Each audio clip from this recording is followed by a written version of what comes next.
It was just a little while past the Sunset Strip. They found the girl's body in an open pit.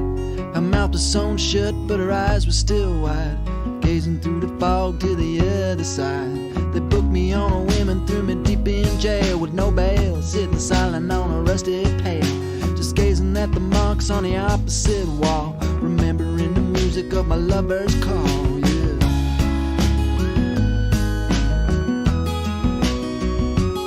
So you make no mistake, I know just what it takes to pull a man's soul back from heaven's gates. I've been wandering in the dark about as long and thin, but they say it's never too late to start again. Oh when will the spirit come a-calling from the soul to send? Oh when will the keys to the kingdom be mine again?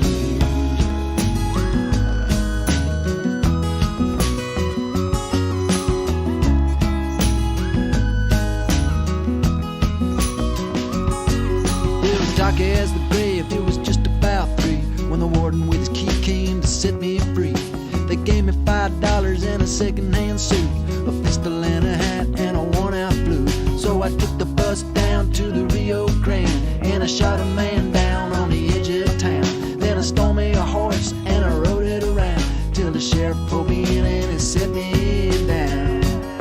He said, you make no mistake, I know just what it takes to pull a man's soul back from heaven's gates. I've been wandering in the dark about as long as sin, but they say it's never too late to start again. Oh when will the spirit come a-calling from the soul of sin? Oh when will the keys to the kingdom be mine again?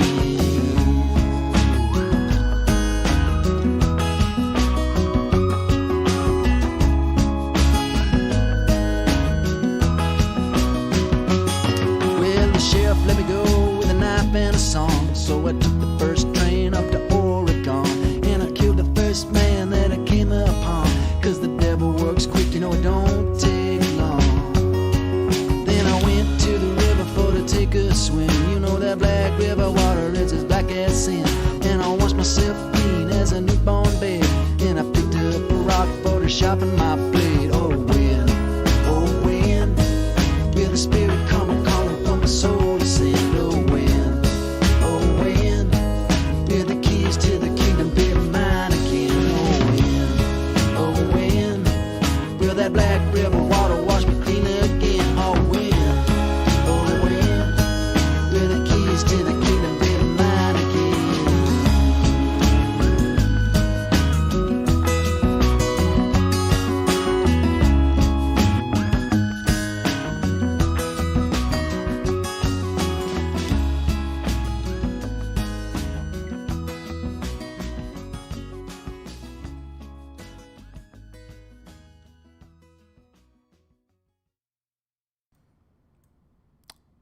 All right. Yeah. Immediately caught something in my throat as soon as I tried to talk.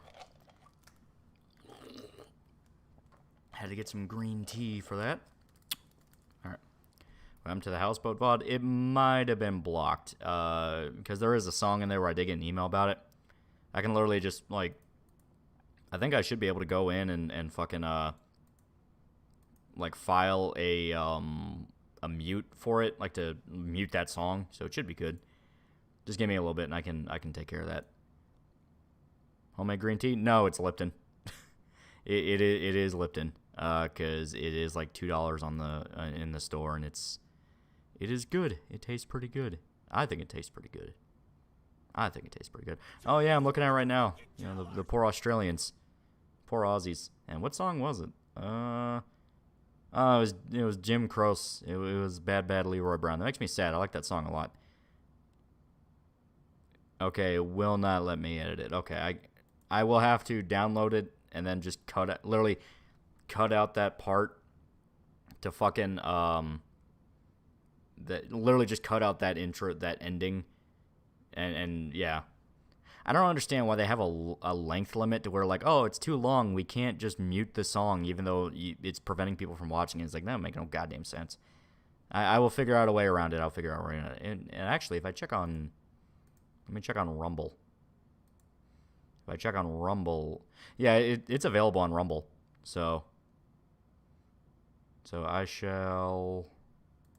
Give me one quick second.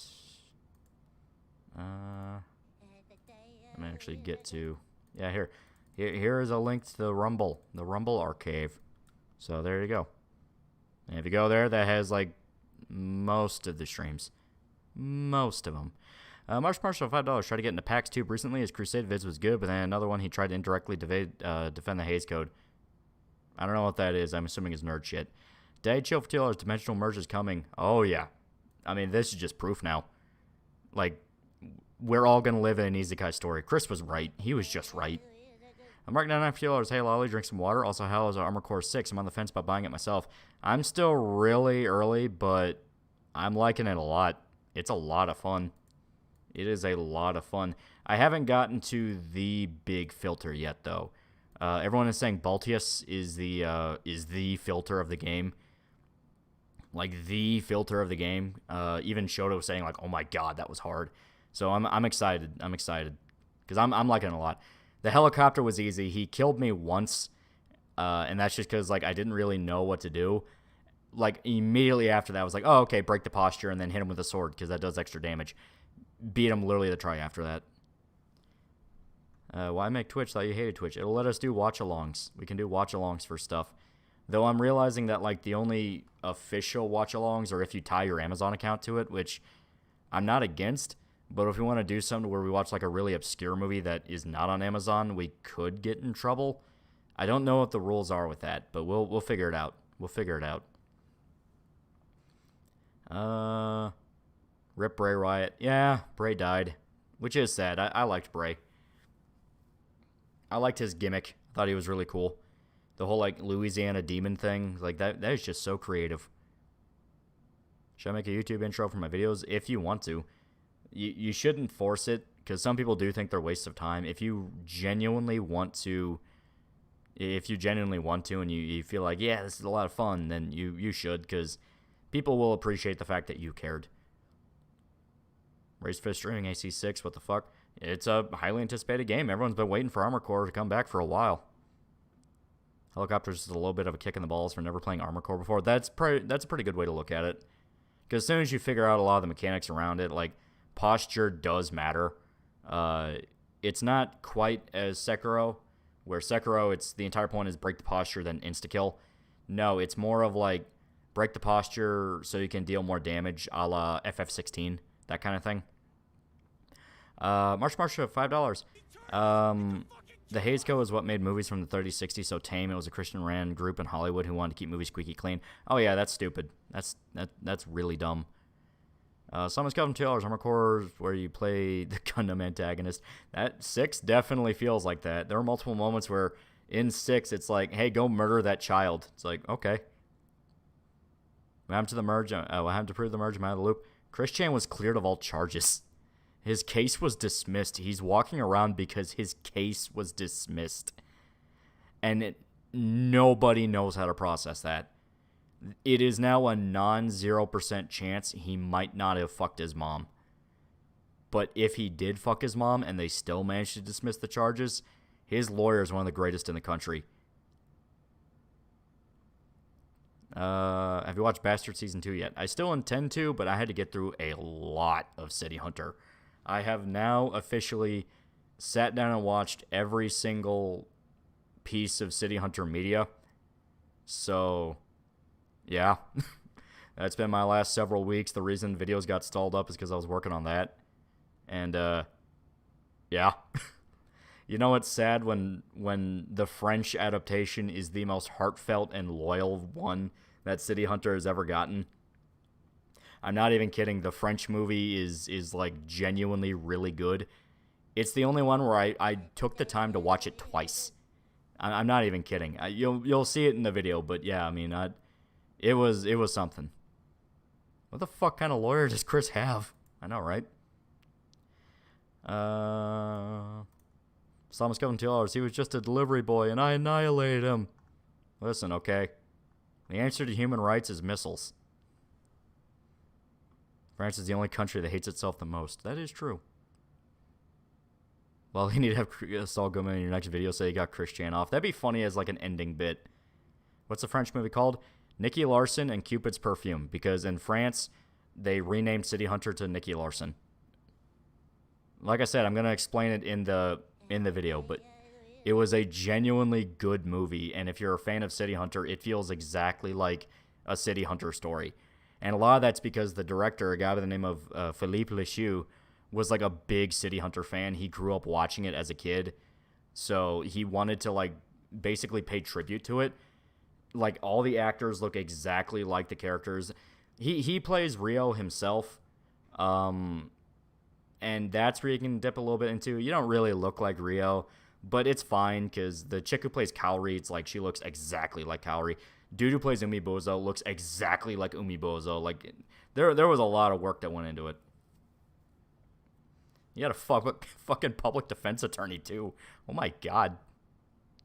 Chris's lawyer must have dimensionally murdered Johnny Cochran to pull that shit off. No, he pulled in Saul Goodman. Where's one? Find Nicky Larson. If you're an American, have fucking fun. I had to, like, look all over the place. Some people are saying it's on Yify. Y-I-F-Y. I found it on Pirate Bay, but it had, like, 2 fucking seaters, so... Sorry, but I saw your tweet about Vito suing someone. What was that about? Okay, it's not Vito who's suing somebody. It is a long story, and another guy just asked, yeah. So Eric July got a legal notice from, I think it was like the International Service of Ministries. That's the company. Acronym ISOM. I-S-O-M. Well, if you remember, Yiffy, that sounds like a furry porn site, right? But no, it's a movie pirate site. I don't really use them because I think their audio mixing is ass. The sound effects are turned up way too loud. But, basically, Eric July got a legal notice one day where it's like, hey, you're infringing on the trademark of Isom, because his comic book is called Isom. The thing is, that's not really how trademark works, where it's like, hey, you're in 2 separate industries. No one would confuse that Isom for your Isom. It's 2 separate circles, you know?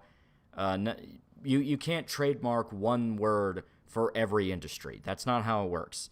It's only for your specific industry. So if, like, you wanted to open, let's say, for instance, a car wash, and you want to call it, you know, I'm in Kentucky, so we'll call it Bluegrass Car Wash, because, you know, there's tons of those. Bluegrass Car Wash. Well, if you want to open your own car wash, cannot call yourself Bluegrass Car Wash, because that's someone else's trademark. That's their name. But if you want to open a real estate office and call yourself Bluegrass Real Estate, you can do that. It's fine. It depends on what industry you're aiming for. ISOM is the name of a superhero, not an acronym. Not an acronym. On top of that, it's for a comic book. It's not for a religious organization. Well, out of nowhere, they revealed that they got an email from someone claiming to be a journalist named Roy that alleges that ISOM, the comic book, was impeding on ISOM, the ministry, and saying, like, oh, they were selling discount merchandise and all this other shit. Then people looked into the possible explanations behind why, and it was Dick Masterson and Vito. Now, there's no direct proof they did it, but there's so many different coincidences around it that it would literally be more insane than if they just fucking did it. There would have to be so many different coincidences all at once. Sounds like bullshit on the lawsuit part. Oh, yeah. Well, it both is and isn't, where the ministry was led to believe it was a legitimate trademark violation, but now the CEO went on Twitter and is like, hey, we're willing to work this out and talk, and we haven't served you an official legal notice yet, where it's like, hey, we're going to court. They are willing to hash it out and talk. It does look like Eric might have to change the name, but even the company is like, hey, we do kind of suspect the email was bullshit. Doesn't help their reaction on Rickeo's stream was false flag by Eric July. Well, that's the thing. They're trying to shoot back with false flag. You flag people's accounts, and it's like, setting up a situation where somebody can get sued is 1,000,000 times more substantial, because that's outright, like, that can shut a business down. A false flag, it just gets your account thrown off social media, which can suck, but you're not dragged into a courtroom, you know what I mean? So this is something where it's just a petty vendetta that has been going on way too long. At every opportunity, they're talking shit about Eric July. People need to remember, Vito has done this multiple times. He gunned after Rumble because it had Nick Fuentes on it. He gunned after Friday Night Tights for having Alex Jones on it. He guns after people. You know, he has a history of this shit. Eco for $1 just saw Chris Chan's trial get dismissed. 4chan has fallen. Billions must rape their own mothers. I know who Vito is, but who's Dick Masterson? Host of The Dick Show. He used to do a podcast called Biggest Problem in the Universe with Maddox. They had a really ugly falling out, which actually propped up Dick's career because Maddox was an over-the-top asshole to him. Now Dick's kind of being an over-the-top asshole. The most you can argue with Vito Masterson, I was a fan of theirs who did, but they're gloating about it. Well, that's the thing. It was a fan of theirs, but there's a lot of shit coming out that's kind of pointing to they might have actually been in contact with the dude. Because for one, they fucked with Eric July openly earlier. There was an earlier incident where Eric July was tied to Comics for Kids, which was a charity where they would hand out comics to kids in hospitals, stuff like that. And they wanted to get ISOM in there because it is a big opportunity where it's like, hey, you know, it's a charity event, you get good PR, and you get to get your product out there. Well, they contacted the charity and was like, well, is he charging for the comic books? Like, how much money has been involved with this? Like concern trolling, you know, that kind of thing. The email they used to contact the charity is the exact same one that contacted the ministry, the one they're claiming they have no involvement in, even though they were open about being involved with the charity before. So it's a thing of like, why are you now claiming you weren't involved in it? Also, the guy by the name of Obtuse Gnome, the one who like openly admitted he did it, big fan of the Dick Show, big fan of Vito and Dick. So it's like, okay, he is undebatably connected to you guys. Vito outright said he talked to him before. So it's like, once again, there's a lot of different coincidences here that, when stacked up, not great. You become what you hate. Yeah, a little bit it is. People also calling out torturous interference on Vito because he's also trying to make it big with his own comic book. It wouldn't be torturous interference because of the comic book. And in fact, you can argue whether or not it's fully torturous interference because there would have to be a contract that was specifically broken. And Isom and Eric July didn't contact each other before. There was no contract in the works to disrupt. But it definitely is something to where it's like, hey, this is very much malicious and falls under something. Especially since they posed as a journalist and, like, you know, actively went after a company.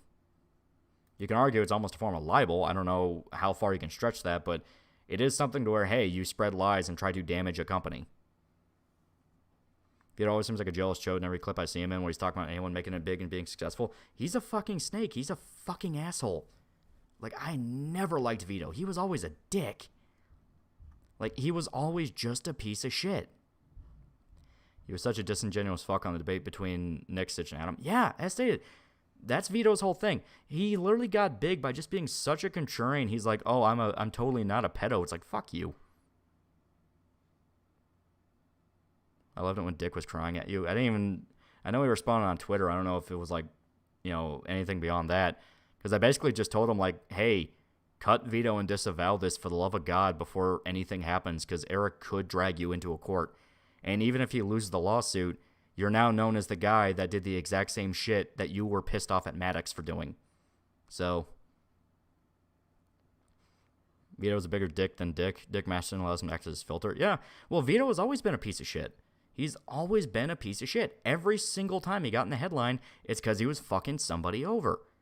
As stated, he did it to Nick Fuentes. He did it to Friday Night Tights. He guns after people and tries to get them suspended. He will tattle to the teacher. Why would we assume he's not doing it again? Vito got popular for doing the Pepsi protest. He's a retard. Yeah, he claims he's like all pro free speech and all. I just want to, you know, get to the discussions, you know, that fucking jerk off word. And it's like, no, you're not.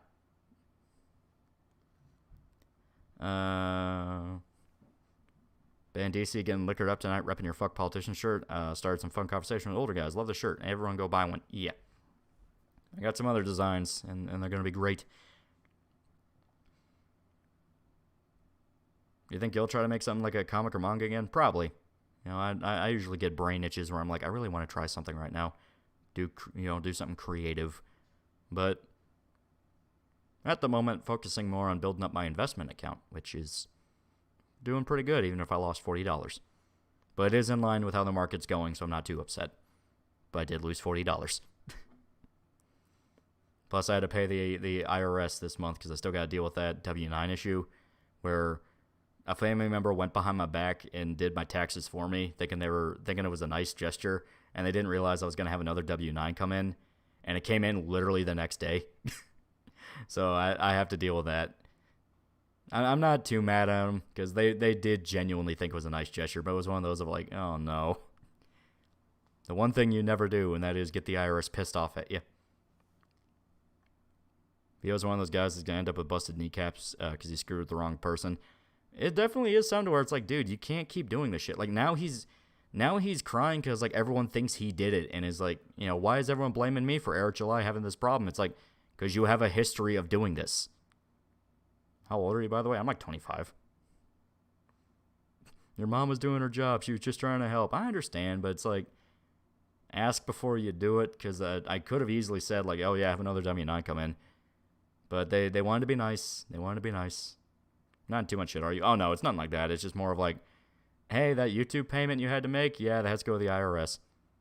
I'm already, like, more than halfway funding it. Like basically, I owe, like, $2,500, and I already paid off more than 50% of it.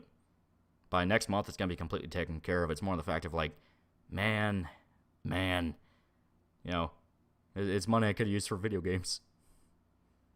Or put it into my investment account. But, you know. Don't forget, they don't know you have YouTube. Gotta be fair. That is true. That is true. That's why, like I said, I'm not too mad. It's just one of those of being annoyed at the situation itself. But it's not even that big of an issue. Yeah, say what you will about Eric's comic book. It's typical cape shit, but Vito and Dick are over-hating ISOM. Yeah. I mean, it's really, like, a lot of people are trying to excuse it as well. It was funny. It's like, hey, dragging someone into a courtroom's not funny. Remember when Dick actually cried over that shit? He would cry and get pissed off that Maddox tried to ruin his life. And now here you are trying to do the exact same thing to a different guy. It's like, oh, well, the comic sucks. It's like, how is that an excuse for dragging someone into a courtroom? 2,500, that's a Daniel Defense AR. That is true. I was actually looking into buying a 357 Python because I was in my City Hunter mood because I finished going through the series. Remember how Vito burned every bridge he had with other content creators by just being so unlikable? All he had to do was shut up and not do stupid shit? Yeah. Aren't you afraid your parents might walk into your YouTube stuff? No. I saw him as basic superhero stuff. It's Milestone Media by Dwayne McDuffie. Yeah. You know, that's literally the selling point is like, hey, we're just going to be a comic that's about superhero stuff. Remember when Dick screwed over Stereos over legal fees? Yeah. And hopefully that is something that, you know, Vito has to learn. It's like, he's not going to help you.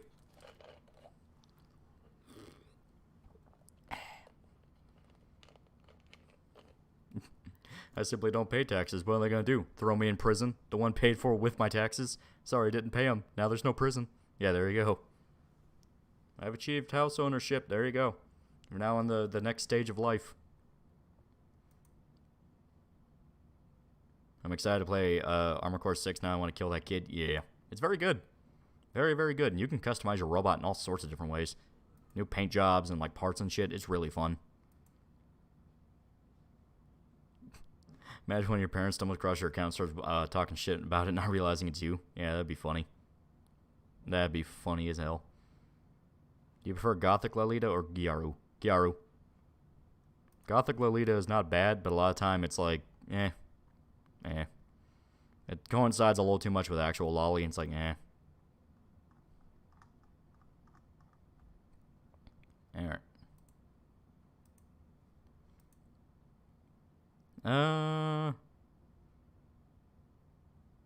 Behemoth is re-releasing Alien Hominid HD. Huh. That is interesting. That's on Vivek. From Morrowind? I haven't played Morrowind in so long. So long. Any thoughts on Starfield Leaker? Literally stole copies from warehouse he worked in during Tyrone Harris. Leaking is always one of those of you should expect to get punished if you get caught. But it's kind of like pirate, you know, romanticism. It's like if you can get away with it, it's cool. You know, no one complains about seeing leaks. It's just one of those of, yeah, you have to expect to get, you know, fucking slapped on the wrist. Vivek the Republican. Is that like an AI thing? I didn't realize that, like, Vivek had political opinions.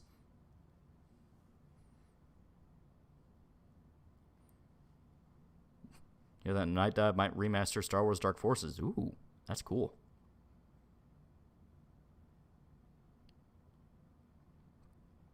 Sail the seas, baby. Yeah. He stole and sold them and made a TikTok video taunting Todd Howard while being high. Yeah, you fucked up there. It's like, leaking is one thing. You know, a lot of the time when leaks come out, it's usually pretty good that they came out, and it does tell people what's going on at the company, whether what the game's going to look like or what the state the company's in. If you start bragging about that shit, you have to expect you're going down. You have to expect you're going down. So did you go with cut or uncut dicks in your Baldur's Gate 3 Dick Girl run? I didn't do Dick Girl because that's unholy.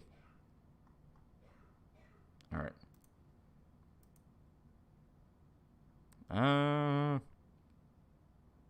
See any good anime apart from City Hunter? Oh yeah, there's tons. Been keeping up on Zom 100 whenever it's not on hiatus, which that's been annoying the shit out of me. Very, very good. Rurouni Kenshin remake, pretty fucking good. Me and my friends have finally started Fate Zero. Some people complain and be like, oh no, you don't do that. It's like, I don't care. It's the first in the timeline. Shut up. It spoils things that we don't even know about, so we don't care. Why do dumb fucks always snitch on themselves, right? Agent for 2 hours, why no Baldur's Gate? I'm playing Baldur's Gate, it's just I'm also playing other stuff. Night Dive announced Turok 3 Remaster. Ooh, that's pretty cool. Are you caught up on Jobless Reincarnation? No, I am not, because I'm not into Jobless Reincarnation. Berserk fan complained about the hiatus of the manga. Not the manga, the anime. Several episodes have been delayed, like, multiple times. And it 100% just comes down to, once again, fucking Netflix can't handle the release of an anime. They have screwed up every, like, high-profile title that they have released. Like, you have JoJo Part 6, where they wanted to do the batch thing, and it pissed off JoJo fans. They never announced any of the releases for Bastard. Like, now with Zom 100, it's, oh yeah, we're putting this on hiatus. Yeah, we're putting this on hiatus. Like, oh my god.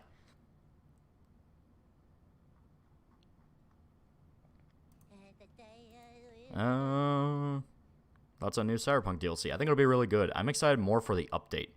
Like, Phantom Liberty will be interesting. I want to see about the update and how much that changes, because they're saying it's going to be a complete revamp overhaul, which I think is going to be very interesting.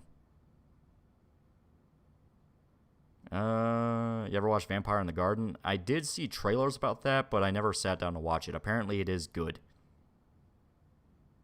The only good Netflix animes I've seen is Cyberpunk Edgerunners and Vinland, to be honest. And Vinland, they swiped from Netflix, not Netflix, Amazon, so. The only good thing about Netflix bungling the release of Stone Ocean episodes is that JoJo memers didn't know that Stone Ocean was a thing. That is true. You see the revamped perk tree for tech skills? Yeah, I know it outright includes references to Edgerunners, where you get like one that's Rebecca, and you get one that's David, which I think that's kind of clever. Dorohedoro was good, and that was Netflix. Yeah, and now Dorohedoro is dead. We're never getting season 2.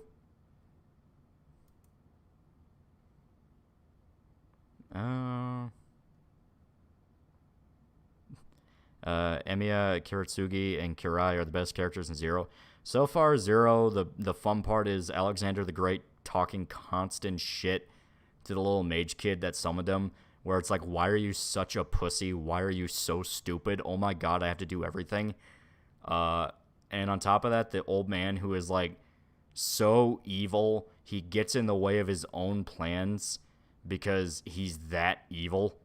Like the guy where it's like, you will be my representative in the Holy Grail War, and then he fills the man full of bugs, and it's like the bugs eat him from the inside out and makes him like super weak, and it affects his ability to summon a servant. So it's like you gimped the guy that you directly told is your representative in the war just because you're a dick. Have you heard the Darkwood creators breaking up and sort of retiring? Yeah, at least we got Darkwood. You know, that's the thing. We got that masterpiece before they broke apart. Zoken Matao, yeah, that dude is fucked up. Wait till heavens feel. Like, it's to the point that, like, So Shota and Irishman are the guys that are like really into Fate. Even then, they're mainly into Fate Go. They play a lot of the gotcha. Even Shota was like, I don't understand his logic. Like, he gimps himself all the time just to be evil. It doesn't even make sense. But that's kind of why I love it. Where it's literally like, we were making jokes where it's like, okay, old man, next time there's the Holy Grail War, don't put someone in the bug room. It's like, all right, I'm going to put you in the bug room. It's like, you're not even listening. Not even listening. Wish the record on Ragnarok anime wasn't such garbage. Yeah, fans of the manga were pissed. They were like, how dare you?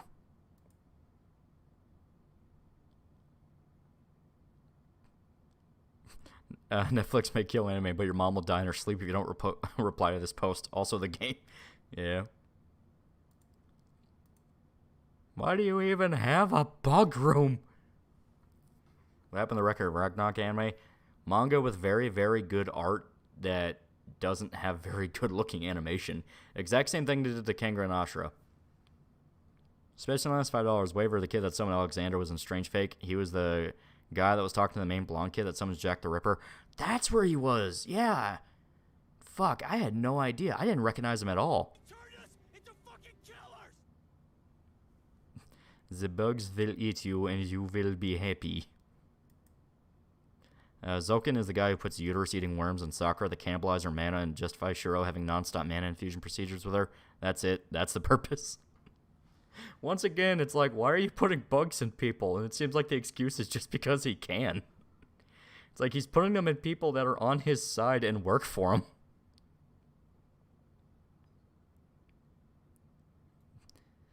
He's in the end for Unlimited Blade Works as well. He's around the Watchtower a lot. Okay.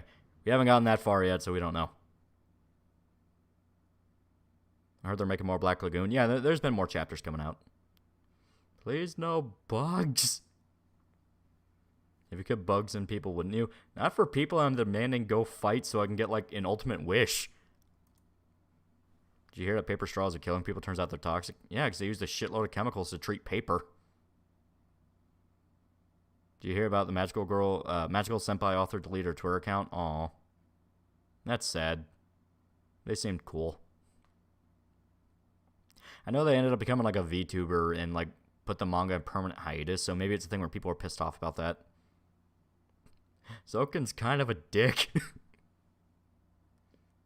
What's your favorite moment from the Boys comic? There's a lot of really good ones. When Billy kills Black Noir. That is just such a vicious kill. And that one's great. He literally shows him his own brain. It's great.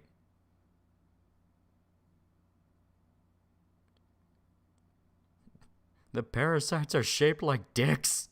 I thought the Tenjin Senpai manga ended properly. That's what I heard. I heard it got like put on hiatus or something. Christian got released, won't even have to register as a sex offender. That is something where I'm like, okay, there's got to be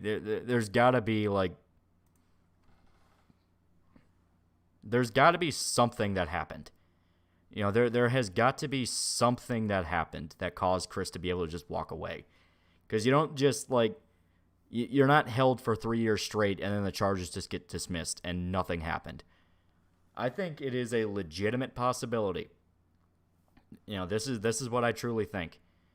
Some people are saying it's because he's trans and is like, oh, you know, of course they don't punish the tranny. Of course they don't do this.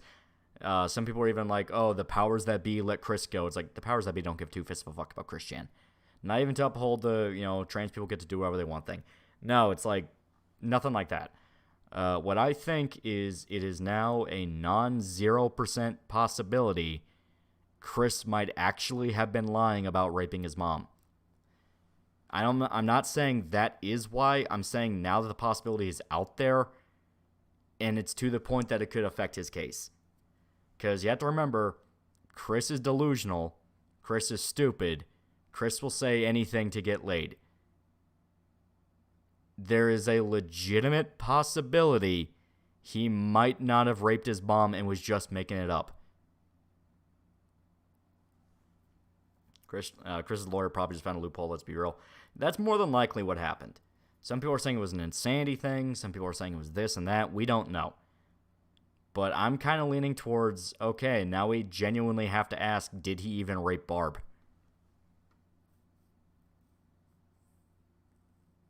Too mentally ill to be tried. Even then, wouldn't that be listed? Because they just list it as a full-on dismissal. Like, and he wouldn't even register as a sex offender. Even if you're mentally ill, wouldn't you have to register as a sex offender? To show that you have a history of that behavior? Who the fuck would make that shit up? Chris. He said he did to Josh, though. Don't know why they lied to him. That's the thing. Now we're at that point of, like, does Chris believe he did it and he did it? Like, we are now actually at that stage of, like, okay, what was even real the entire time? If he's walking free, I don't think he could have been Sandy. Exactly. He would be put in some kind of facility. Slime Skeleton Teal, he is the Messiah chosen by faith in the hand of God. We might just have to go with that explanation. Yeah, Chris can just mind control people. The demon of Sonichu is his stand, and now he can get after people. Hasn't Chris lied about stuff like this before? It's usually always been the opposite. He'll admit to something fucked up he did, and when people call him on it, he starts going like, oh, well, I didn't actually do that. It was this and that. And it actually was following that formula for a while after he got caught. He would say, no, I didn't rape Barbara. I combined with her spirit essence or some shit like that. But now it's a thing of like, okay, but they let him walk away. What the fuck happened? Samurai Bear for $1. The reason why Zokin's so evil is because he fucked himself by choice. Worms is his magic. This man's love of dick worms is just... It doesn't even make sense. Why is he so in love with dick worms that they affect even his evil schemes? Did we get gaslit by fucking Christian of all people? That's something we actually have to ask now. That is something we actually have to ask now. Did Christian manage to convince the entire internet and even the Virginia legal system that he fucked his mother when he didn't? They would have done a rape kit test on Barb when he was arrested. If he didn't rape her, they would have released him earlier. That is true. That is true. You know, because rape kits are usually pretty fucking, like, you know, hey, there's evidence of sexual assault. And even if they want to claim it was a consensual thing, incest is a felony in Virginia. William Vasquez for $6. What's an evil character who gets way too much sympathy and excuses for their actions?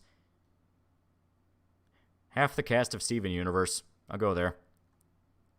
I don't like the fans of that show.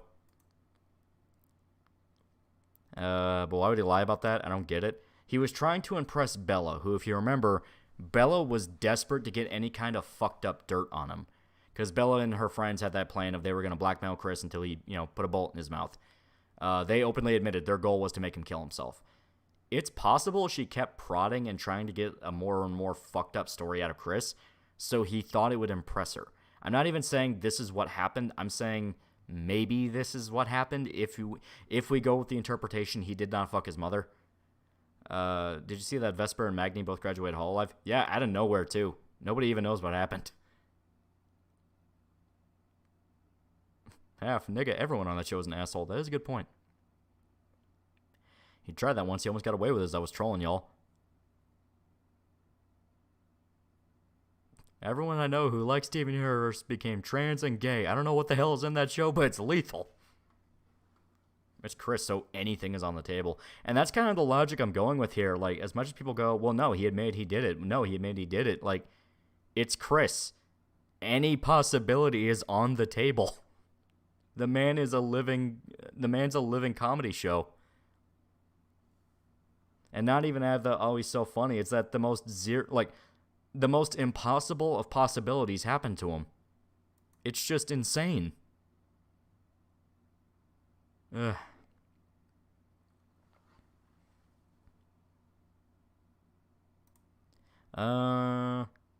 F. Crony, her husbando is no more. Yeah. Vesper's last tweet was on July 6th with "We are so back," ironic. Could have been a health thing, kind of like what happened to Sana, where like maybe they ran into a health thing and was like, it was either they quit or they just do stream then hiatus, you know, that kind of thing. It's possible. Hell, maybe just real life got in the way. It's like, we just don't know. We just don't know. But yeah. Maybe Josh bailed him so he can run KF servers. That is true. KF did come back not long. Like, I found out KF was back on the same day Chris was out. That might actually, there might be something there. Anyone else wish Team 4-Star did a Berserk adaptation? Well, at least we got the outtakes for the anime. One of them already did. It was literally called Berserk Abridged, and it was after Yu-Gi-Oh! Abridged, right before DBZ Abridged. And it was like a single one of them. He voices all the characters, so. Both were suspended for a month for graduation. Ah, okay, so it could have just been a thing of, yeah, they were fucked.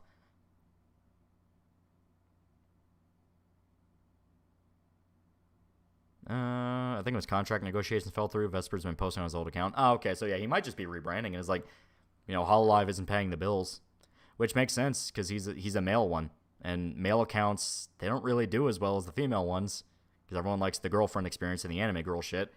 Like male VTubers, they gotta grind. They gotta fucking grind.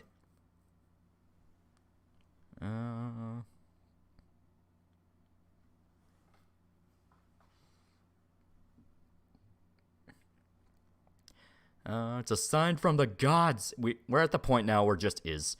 In Pulp Fiction, after the guy tries to shoot John Travolta and Samuel L. Jackson, and he hits the wall directly behind them, but they're fine.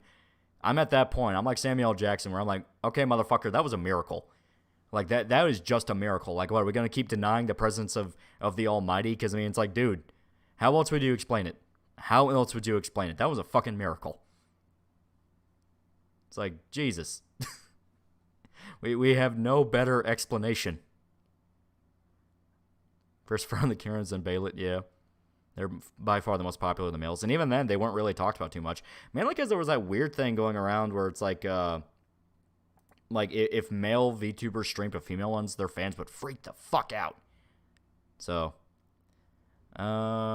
Vesper called Magni's GF a slur, and then Buck broke Magni, and that's what led to their graduations revealed to me in a dream, trust me. No better explanation. We'll go with it. Fierce Topic by Q for $1. Can you please provide me more context, clarify what you meant by Doorman and Generation Hope cringe-ass videos? What? I don't know what you're talking about. Well, he smiles motherfuckingly, yeah. What filmmaker would make a good Christian biopic if it did happen? That's a question. That is a question, because you need the ability to show how white trash he is while not making him a full-on caricature. So you need someone that has the respect of the internet, like they respect the internet, they respect Christian, and they will not make it a lowbrow comedy, but actually like explore it. That's hard. You need the triple crown. Doorman channel? I have no idea. If it's Darman, that's probably something like Shota knows about. I have no idea what Darman is. I'm convinced God just likes fucking with Chris for committing heresy and being a massive pervert mongoloid. There you go. Magni and Vesper both died in the plane crash with the Wagner leader. There you go. Gino will never finish that series. Yeah. Stanley Kubrick? Yeah, but he's dead.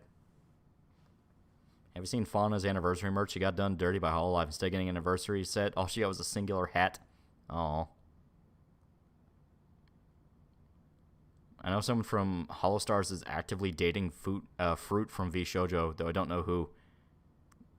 Let's be honest, she's probably dating all of them, considering her history. Rip Crypt Daddy. That is true. Yeah. Crypt Daddy's fucking dead. Like, Crypt Daddy died out of nowhere, and it was like... when I first heard the news, my first question was, like, no bullshit, is this a bit? Like, is he just fucking with people? And people had to sit me down and go, he literally choked to death on a Tombstone pizza. And the funniest part is when I went to check my fridge, there was a Tombstone pizza that was in the freezer. There was thing of beauty that day. Thing of beauty. He died in probably the way he would have wanted to go out the most. Like it's sort of like God. I'm actually having trouble finding a way to relate this to a metaphor and analogy. It's like just what the fuck? Did Crypt Daddy die trying to suck his own dick? He died choking on a pizza. Like I said, it's just like complete insanity. Fierce Hypothetical Black Q for $1, could you please provide a review or opinion on TV show 13 Reasons Why? I started watching Luther. That's my review. Luther was pretty good. It gave me 13 Reasons Why. I'm going to watch season 2. Fruit looks like she watched Ramona Flowers and felt very empowered. Yeah. He died as he lived, eating a tombstone pizza. Didn't JonTron make a video with him recently? Yeah, they were friends. JonTron was the one that full-on announced it.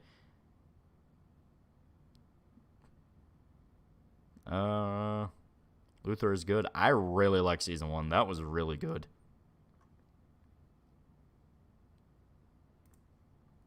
It was extremely entertaining.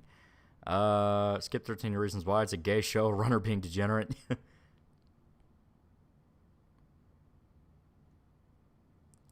I cracked my back. That actually kind of hurt. JonTron's still on YouTube? The fuck? Yeah, he still uploads. And he puts a lot of production into it. Like, the reason it takes him so long is because he flat out makes, like, productions for each video. Like, you could sit a kid in front of it, and it'd be no different than the shit we would watch on, like, PBS, minus swearing. So, credit to him. He knows how to use his resources. Breaking Bad or Barry? Breaking Bad had a better ending.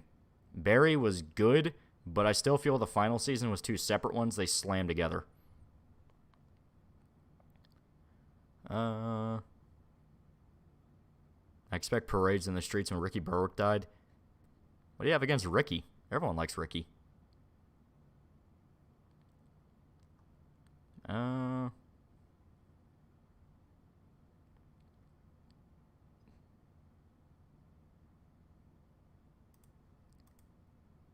JonTron's Disney Bootlegs review always be his best. There are a lot of good ones. Dexter or Barry? Barry.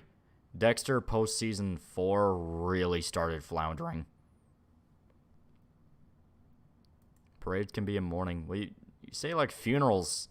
Funerals in the streets. That's how you word it. If you say parades in the streets, like people are celebrating. Fierce Hypothetical Black Q for $1. In a hypothetical scenario where the characters from Legend of Korra and antagonist Sozin from Avatar: The Last Airbender face off, who do you think would emerge victorious? Isn't like a big complaint about Korra that everyone's OP? So probably them. You into any combat sports? I'll watch like boxing and stuff. I think it's cool. I'm glad you're enjoying Luther. I really liked it. I still need to start season 2, but as stated, I'm busy trying to get the fucking City Hunter videos out. But yeah, it was great. It was great. Barry or Mr. In-Between in terms of comedy and action? Barry is funnier. Mr. In-Between just has like way more satisfying action. Because like the Mr. In-Between's action is so good, it doesn't even need to show you Ray killing somebody for it to be effective. The ending of the episode Monsters, when Ray is walking into the tunnel and you just hear the Ghost Riders in the sky and you just see him disappear into the dark, like that is something that legitimately stays with me. Favorite boxers? How the fuck do you hate MMA but like boxing? I don't hate MMA. It's just I kind of agree with Shota where it's kind of watching the same thing over and over again, which is funny because yeah, boxing. Also, I really like God, what was his fucking name? God, why can I not remember his goddamn name? I'm gonna look him up real quick because I can't remember his fucking name.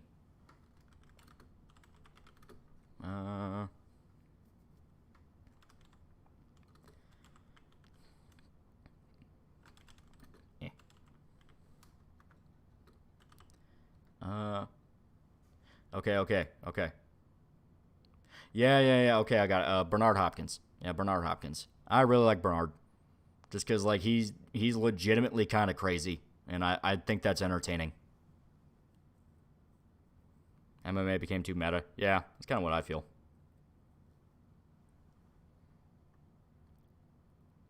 The Ackman made a video on React videos talking about why they're bad. Yeah, of course he did. Everyone's riding the fuck reactions train right now. And then in 5 years, they're all going to be doing reaction videos. Don't forget the episode stocks are important. Yeah, another legitimately great one. All the show talk making me realize how behind I'm on things. I'm actually getting to the point where I'm watching more movies than TV than I am YouTube. I'm like doing the opposite. Hopkins is a sellout. Don't you know about him and Oscar De La Hoya? I know people claim that was a fall. I watched it. I don't see it as a fall. I think he legitimately got him. Because the liver shot fucking hurts. Just wait, no one will care about React crap. Yeah.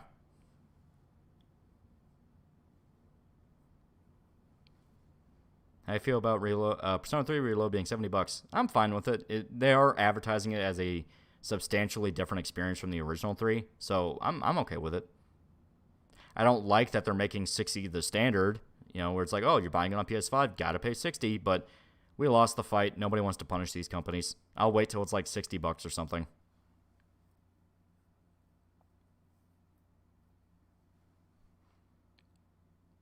No, Oscar scummy business practices, man. Okay, yeah, you do have, there was a whole lot of shit there, but at the same time, a lot of boxers have some pretty skeezy shit going on with their business side. I mean, hell, Mike Tyson's probably the most famous victim of it, where he got fucked over by one of his managers so bad it damn near ruined his life. But in the ring, as a fighter, I enjoy him. $60, $70 is the standard lolly. Stop being delusional. Exactly. Marsh Marshall 2, I was got liver punched once and I instantly fell over. Yeah, because it's literally a switch. Direct damage to your liver is extremely painful because the liver is a critical organ. So a lot of fighters are trained to aim for it because get hit in the liver, you're paralyzed. You're actually kind of stunned. Some people can flat out just knock you unconscious. Did you hear that politicians are trying to call Oomphy and Friend far-right dog whistles? Oomphy is one of my friends. They call Friend far-right ethno-nationalist. Yeah. Yeah, it's more bullshit of like, you're not allowed to have fun. Everything must be a dog whistle. Can never just enjoy anything. Someone actually picked up on the song I used for the intro of the City Hunter video. Streets of Siam, yeah. It's good shit. And it'll actually let me use it and not get copyright fucked. Yeah, but Hopkins, in his fucking prime, openly spoke about the evils of boxers getting extorted. Yeah. Everyone becomes a hypocrite eventually. Fierce apathetic Black Hugh for $1. I think Logan Paul walk out of Oppenheimer film because he doesn't see Japanese dead bodies. Yeah. I love that going around where it's like, man, why didn't we get the Japanese perspective on it? It's like, listen, okay, casting a Japanese scientist in this movie might have been in poor taste.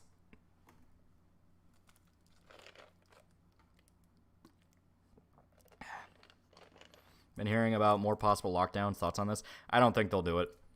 Everyone can guess what it's for. It's because next year is an election year, but I don't think they'll do it.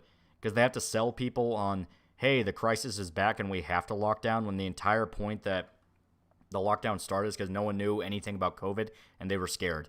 Now people know about it. We're entering flu season, so everyone's like, who gives a fuck? There will definitely be places that try. I think like far, far blue cities will try it. But I think everyone's just too burned out and is like, no, we're not doing that shit again. Are you a Mayweather fan? Not really. He's just too boring. I understand the style, and I understand it's actually kind of selfish to ask him to get more violent, because it's like, hey, you're asking two dudes to almost kill each other, but you knew that going in. Come on. Like, I understand that, like, yes, technically he is very, very good. He is very good at being able to not get hit, and really, it's like, honestly, yeah, you probably shouldn't be encouraging dudes to put each other to near death, but you knew going in. You went in with the expectation that was the sport you wanted to play. Favorite boxer? Este Bernard Hopkins. He just has the most, like, interesting fights to me. The most interesting because Este, he himself is, like, kind of crazy.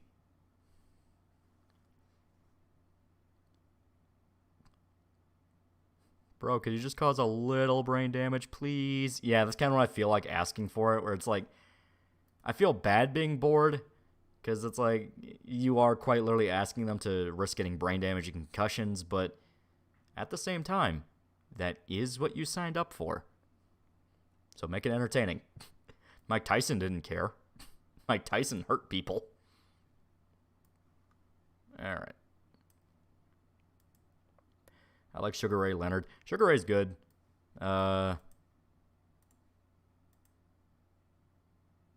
Did Trump get arrested? He did the photo shoot where it's like he had to get his picture taken. As soon as it happened, all the people that have been pushing for the indictments realized how bad of an idea it was because Trump was immediately selling T-shirts with his mugshot on them. So, favorite underrated comic villain? That's hard. I have to think about the ones I don't remember.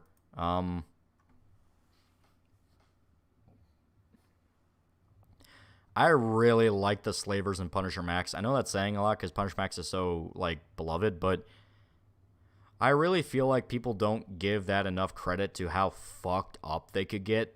Like, that was to the point of, like, hey, human trafficking is not funny. It's fucking depressing. Just the level of darkness they were willing to go to. They funded his campaign with a mugshot. They really did. And, yeah, Razorfist actually made a good point with it where it's like, now they turned Trump into the outlaw, the criminal president. And not criminal in, like, everyone knows what, you know, politicians are criminal. Like, the guy that you're not supposed to like. And it's like, hey, people like outlaws. They like rebels. They like people that buck against the system. So, Mayweather's a prime example of a boxer that doesn't love boxing, loves money. It's all about the money for him.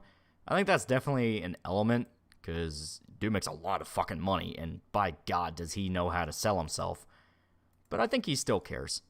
Otherwise, he would have retired a long time ago and been solely a brand guy. You know, he would have been George Foreman on fucking steroids. Which, you know, steroids part might be, you know, Trump just won the black vote. Yeah, there were actually a lot of videos of, like, black communities going, like, oh, man, he kind of getting a taste of what we getting. It's like, yeah. One of Johnny Cash's draws was the outlaw image back in the day. Yeah, even when he had that, like, bit going around where he was really obsessed with making a comedy skit about a chicken. Like, everyone remembers Man in Black and the sad songs and, like, the badass cowboy songs. I don't remember him trying to be a chicken.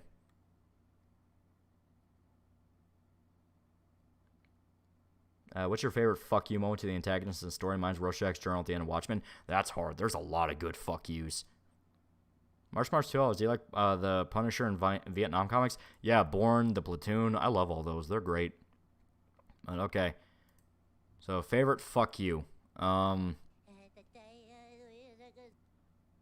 There's actually a lot of really good ones. Berserk has some great ones where it's Guts killing Rosine by, like, biting the stinger. That is a massive fuck you that I like. I'm trying to think. Man from Nowhere has, like, one of the more hardcore ones where it's so Man from Nowhere is a revenge thriller. It's a Korean one about basically it's kind of your typical Man on Fire type story where it's guy with dark past ends up becoming friends with a little kid and little kid gets kidnapped by bad guys. Simple enough story. Well, there's a scene where the main guy finds the brother to the main bad guy, and he ties him to a chair, calls the guy's brother with his cell phone, and after putting the phone on speaker, starts driving nails into his brother's knees so he could hear his brother scream. And I thought that was, like, just such a hardcore, like, because he doesn't say anything. There's no, like, you know, I'm going to make you hear him scream. Like, he just does it. You know, he just, you know, calls him and then just immediately starts shooting fucking nails into him. Another great one, Man on Fire, since I already referenced it with Man from Nowhere. The scene where he's calling the cartel guy on the phone and he's saying, oh, yeah, your brother wants to talk to you, and he blows his hand off with a shotgun. That's a great fuck you. There's a lot of great fuck you moments in Man from Nowhere. That movie's awesome. Why didn't you stream yesterday? Because I was actually recording audio for the new video, which it's looking to be about an hour long, so it's going to be great. It's going to be fucking great. Going over the entire City Hunter franchise, which, man, that ended up being a lot bigger of a fucking rabbit hole than I expected. Have you seen the Human Condition trilogy from the director of Harikiri? I've only seen Death of a Samurai. I've not seen the rest.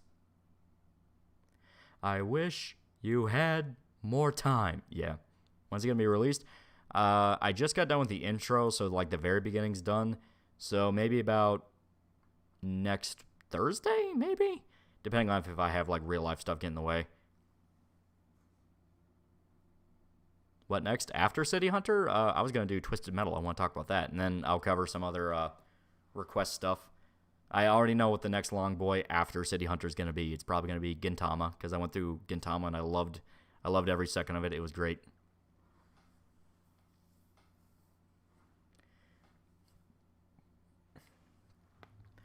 Thoughts on Eyes Wide Shut? Would Kubrick have made a good Blood Meridian movie if he was still alive? I definitely think he would have. It would have driven every single actor actually insane, but yeah. Truth pulling father into the fate in Fullmetal Alchemist Brotherhood will always be a favorite. Fuck you. That one's pretty good. I like the one before that, though, where it's Scar escapes from the prison cell with the and he makes it look like he killed the scientist guy. I actually need to switch over real quick. Like, he makes it look like he killed the scientist guy, and Envy walks into the room, and he just sees vengeance splattered in blood across the wall. I thought that was, like, a really good fuck you, because Envy looked genuinely afraid. Is it wrong I stole an electric scooter from an old lady at Walmart? Yes. Yes, you must self-correct. You must criticize yourself. Finally finished Disco Elysium, so what do you think of the ending? It felt rushed to me. Some people argue it's rushed. Some people flat out don't like how forced the ending is, where you have to go to that one building before you can go to the island, even though if you know even anything about ballistics, you know the island is where you're supposed to go, because that just matches up the trajectory. Here's how I think Black Hue for $1. Thoughts on David Lynch's film Eraserhead, 1977. I like Eraserhead. It's not one of my favorites by him, but it is really trippy, and it is very good. My brother got me Wolfenstein New Colossus. Fuck me, how do people enjoy this turd? Yeah. Yeah. Kind of underrated fuck you moment, but Yakuza 6 when Kiryu calls Iwami little baby was so damn out of left field. Yeah, cold as fuck, at least to me. Yeah. Marsh $2 heart. Have any hardcore JK action movies to recommend? As stated, Man from Nowhere. I Saw the Devil. Trying to think of some other ones. 13 Assassins is really good. First Love is pretty great. That gets pretty. That basically is just a Japanese Tarantino movie. What else? What else? The Villainous is really good. That one straight up has like a 13-minute long action scene that's a tribute to Oldboy, but it's in first person instead of like side scroller. That was fucking sick. There's a lot of really good ones.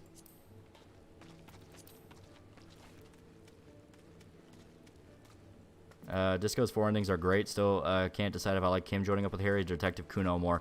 Kuno does have a really good arc where it's like you're able to pull a kid out of a legitimately really shitty life. That's why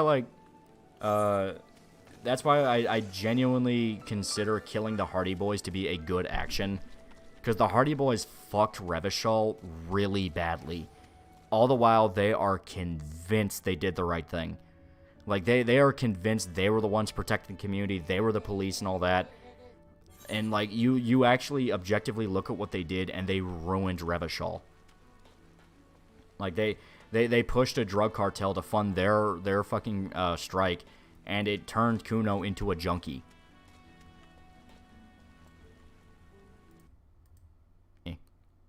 Making sure we're caught up. Fierce Appetite Black Hue for $1. What's your favorite scenes from Eraserhead? The scene where the wife is like trying to pull her bag out from under the bed. I don't know why, but that makes me laugh every fucking time. It is just such a weird scene, and I love it.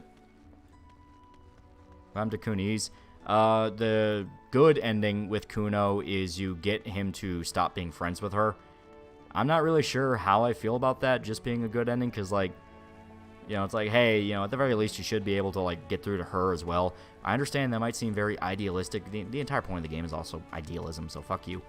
But, you know, the whole thing is he stops being friends with her, understands she's a bad influence, and, you know, wants to, like, fix his life. Kimberly messing up Pride's plans, leading to his death to make the point that he wasn't a superior being was always cool as fuck ending. Oh, yeah. There's a lot of really cool moments in Fullmetal Alchemist. I like when, I'm blanking on his name. Might have been Roy, the guy who can control fire. I think he's Roy. I want to make sure real quick before I stick to that. Yeah.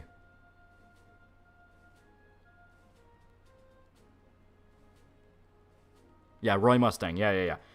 When he just lights Lust on fire, I thought that was fucking awesome. Where she's trying to do the speech and is like regenerating, and it's like, oh, you know, you can't kill me. It just keeps lighting her on fire until she stays dead. I love that.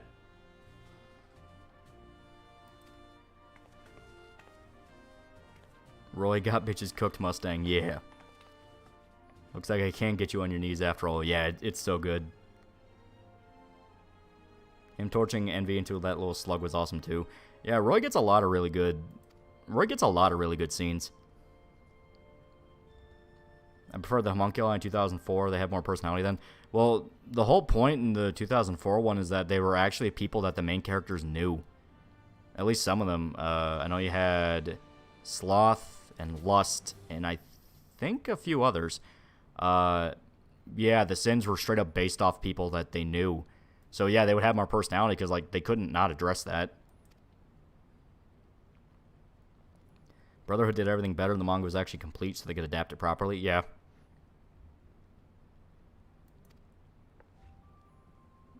Mustang's driven by hate and immense anger. I'd argue more Scar.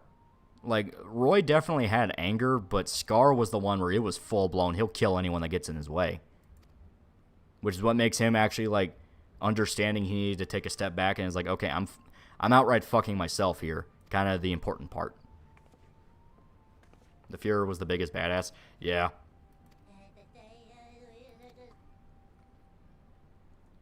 Vic did a great job voicing Edward, and no one can take that away from him. That is true. I'm not super big on the Brotherhood dub, but I will admit, he was good as Edward. First, I thank Black Hugh for $1 seeing Eraserhead have experience about David Lynch's life, about fatherhood and affecting his daughter. Yeah, the whole point of the movie is it's like a big metaphor for the fears of being a parent and all that.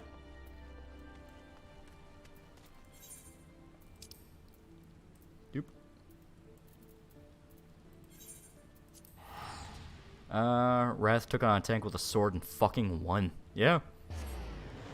Scar's brother in the 03 anime was weird, though. He castrated himself and went crazy. 03 had a lot of, like, weird character changes. Because it was, like, trying to be darker. But some of it actually worked pretty well and was pretty sick. Like, my favorite filler episode of the 2003, and honestly I think it's just flat out one of the best episodes of Fullmetal period, was they have to hunt the serial killer. And it's like the first time that Ed is going up against somebody that is just an irredeemable piece of shit. Where he flat out goes like, why do you want to kill people? And he just says, because I can. Disco Elysium is weird. Apparently made by commies, but every communist in the game is straight up evil. Yeah. Then you look into how a lot of them accuse each other of taking credit for shit they didn't actually do. Like, you have that one developer who was the open commie that thanked Marx and said it was like an open communist game. He claims he wrote over half the game, and a buddy of his straight up says, no, he fucking didn't.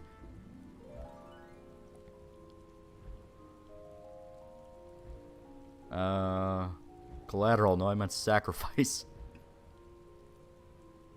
Barry the Chopper. He was good. Yeah. That was Barry the Chopper in 2003? Shit. I had no idea that was him. I thought he was just some Randy. It's been a while since I watched 2003. Whale Taxi Driver, 1976. Anyone says they're a commie who worked on that game definitely didn't do shit. Well, that apparently is the story going around where, like, they took credit for shit they did not do.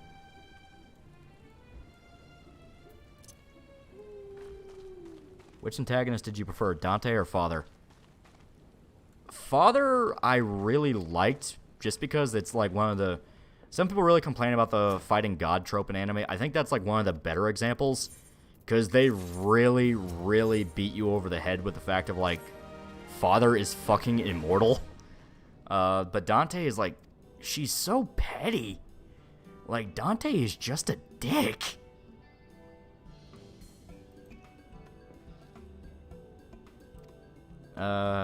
Yeah, makes him coming back to Suit of Armor a nice touch. Honestly, 03 FMA did some great things I wish was integrated. It would have been cool. It would be cool to kind of get like a definitive adaptation. There must be like a fan edit out there or something that combines the two. There just has to be. I know one of the side characters in the OG anime ended up with a rape baby. I don't remember that. Dante was weird. She just wanted to fuck Ed to get back at his dad, not to mention Rose the rape vegetable. Disco Elysium was supposed to get a sequel, but the whole dev team made it impossible now. Yeah. Well, apparently, like, from what I understand, because I did watch the documentary that, like, went over a lot of the shit involving Disco, it's straight up, like, a whole world that they made into a tabletop. It has, like, a way... They have, like, an entire lore and mythology to it, and that's why in the game it's so thought out, because they just wrote an entire fucking tabletop RPG and then just made a game about it. It also has, like, novels and shit. So, yeah, a sequel absolutely makes sense. Say the N-word for $1. On the topic of recently deceased celebrities, Punish Shota of YouTube fame recently passed away of a powdered donut and gay sex overdose. His Filipino love slave, TheAlmightyLoli, was the only one in attendance at the funeral. Also, favorite Medicare vid? That's hard in regards to Medicare vid. There's a lot of really good ones. I will always have a special place in my heart for the Randy Stair one, because it combines so much of my favorite things.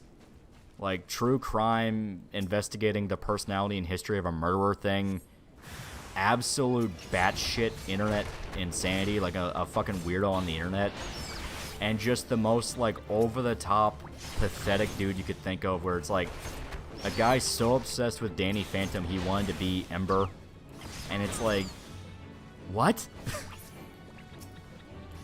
The Wings video was good. It was also, yeah, the Wings video was pretty good. Copyright and IP rights for Disco Elysium and its universe is such a nightmare because of how many people actually contribute to it. Yeah. Which once again shows, like, hey, claiming it's one ideology or the other isn't really accurate because so many different people worked on it. It could be any number of things. Fullmetal Alchemist Brotherhood, strong contender for my all-time favorite anime. It is very good. It is very, very good.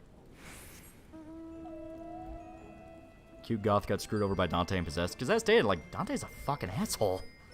Like, just a fucking asshole. Everything she does is just... Like, everything she does is just to hurt somebody.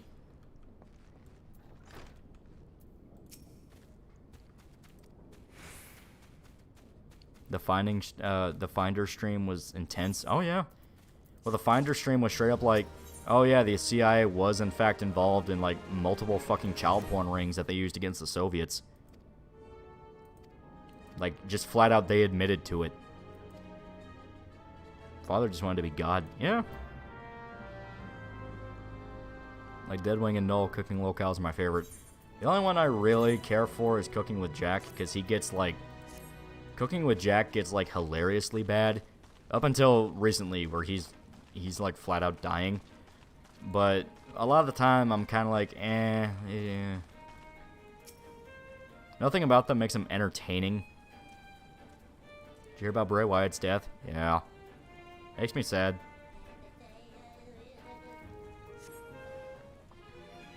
It's less she wants to hurt people, more she desperately wants to transcend her humanity while thinking herself above humans, while using humans and homunculi to achieve her goal. Well, you know what I mean. It's like, yeah, she had a bigger reason, but my point is she's such a fucking dick.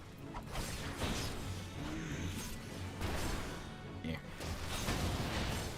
And I'm pretty sure I got another one.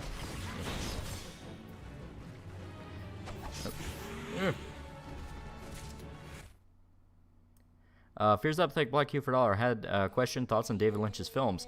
I haven't watched too many of his, like, full-on movies. I did see Eraserhead. I did see Culholland Drive, and they were good. I much more appreciate, like, Twin Peaks. Like, I really liked Twin Peaks, so that's kind of where I latch onto it. But yeah, his movies are fucking trippy. Media Ghost for $2.20. Hey, fucko, you went to Fan Expo and got a bunch of cool My Hero and Chainsaw Man merch, but the day was ruined when Zeb, self-insert Cuckold Wells, was there being a smug shit stain. Aw. That definitely sucks. How far along are you? In this, we're still deep within A Realm Reborn. It's going to take a little bit. If you're talking about Twin Peaks, I finished Twin Peaks a while ago. Any favorite current wrestler like Asuka? I haven't kept up on wrestling whatsoever lately, like in a number of years. You should watch David Lynch's Lost Highway. I will put it on the list. Is Bunny Girl OP with them fisticuffs? It's more that we're hilariously over level because we have the double XP thing. 7 is great. That wasn't David Lynch. That was David Fincher. Will you ever review Sin City? That would be an interesting one to talk about because Robert Rodriguez is one of those directors where if he's adapting something, he is a big fan of what he's adapting. It's why Sin City is like hilariously loyal to the comic. Fucking Alita Battle Angel is like one of the best Western adaptations of a manga. You know, stuff like that. The White Wolf, $5. He sent a Shiba Inu going, good job. Yeah.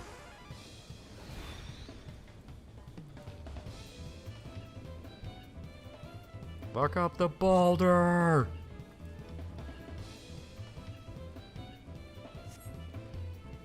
Crimes of the Future is good, but definitely feels fetishistic at times.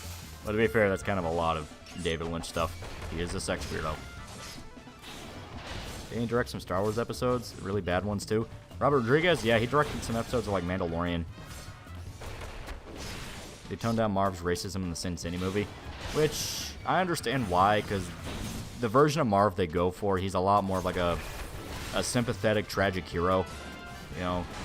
So they didn't want to make they didn't want to make him explicitly like an asshole or anything like that. Rodriguez is great. His Mariachi trilogy is based. Also, Spy Kids 1 and 2 are classic. It's kind of funny to think about, like, the same guy that made From Dusk Till Dawn made Spy Kids. Punch, punch, rabbit, E.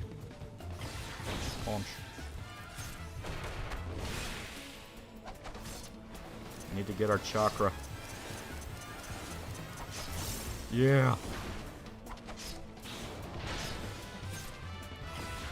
Ugh. There we go.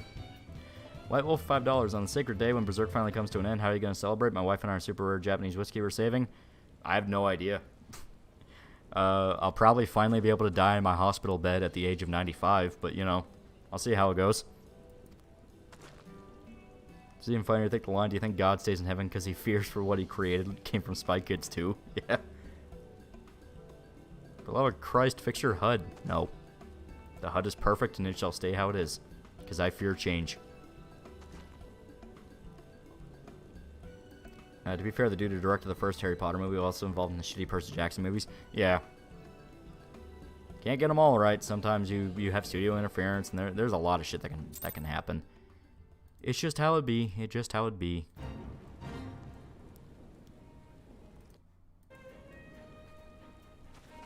And changes fear you. Was in film class when Rodriguez was brought up, and one kid said of Spy Kids fame, he was escorted out of the class by the teacher after a gunshot. Never saw that kid again. Well, yeah, because he did a lot more. At the very least, you gotta mention, you know, fucking El Mariachi. Talking about film director, I find it funny Del Toro made a better Hellboy movie than the creator of Hellboy.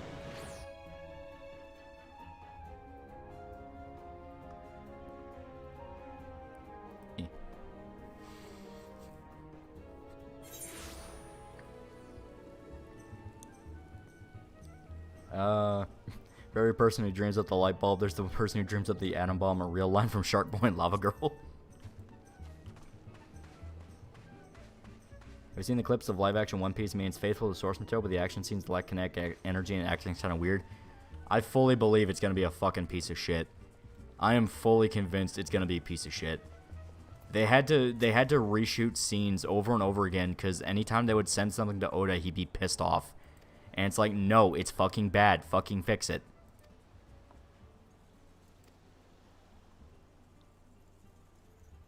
I don't care what anyone says. I enjoyed Once Upon a Time in Mexico. I thought it was fun.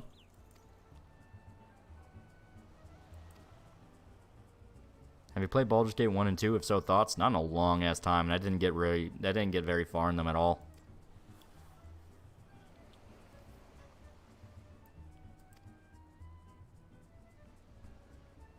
Safe bet, never forget Dragon Ball Evolution. Yeah. Well, it's also just don't forget Netflix. Anytime they get their hands on anime and try to do live action, they do whatever they can to fuck it up. where it's like they will hand it to people that actively do not like the source material. They were proud of that when the One Piece fucking adaptation was announced. They were saying, yeah, we're gonna base it off like modern politics and Luffy is like a Kamala Harris, and then people are like, are you fucking kidding me? And Oda stepped in, and I know where it was. Well, look, the actors are such big fans. See, they're meeting the Japanese voice actors. They're having a grand old time. It's like, no, fuck you. You're not tricking me.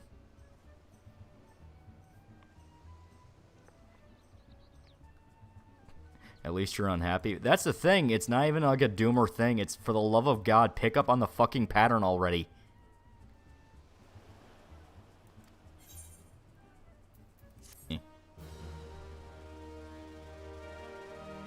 The Netflix agenda is beyond retarded. Yeah, every time they're handed like a literal fucking gold mine, they do whatever they can to screw it up. It's to the point that it's like, dude, pick up on the pattern. They don't fucking care. The only reason it doesn't look as terrible as what people thought is because they literally had to go back to Oda multiple times to reshoot scenes because he was angry at them. Fierce Up, like Black Cube for $1. Can you do a video about David Lynch's Eraserhead and Father's Day or Halloween? That would be an interesting one. Talk about like the symbolism of the movie and the ideas behind it. That'd be very cool. Okay. And we need to go and learn how to punch. Movie is based off Sun Wukong, the Monkey King. What did Netflix mean by this? One reviewer said, I've never seen the show, and then 2 paragraphs later, I know this is made for the fans. Can you not lie? Yeah, exactly. Loli, how do you think I could write a good Western cowboy character that isn't just ripping off Clint Eastwood, relying on the infamous Arizona Ranger shit? Watch stuff that came before spaghetti westerns, where it was about heroes. There you go. No. We don't need a free company. We're free men. We don't need company when we're men. Not just Netflix, but whole of Hollywood and agenda in the movies. Well, the whole thing about the fucking agenda shit, that isn't what I'm talking about. You know, the current thingism. What I'm talking about is they literally hand it to people that fucking hate your franchise. They hate your franchise. They go on media campaigns talking about how much they hate your franchise. The thing with Witcher is they hated the franchise so much, Henry Cavill told them to go fuck themselves. And then he left. You know, they are open about it. They don't like your franchise. Do you believe Judge Holden is Satan? He's definitely a demon. I mean, that's definitely what Blood Meridian was pointing to. Maybe not full-on Satan, but definitely a demon at the very least.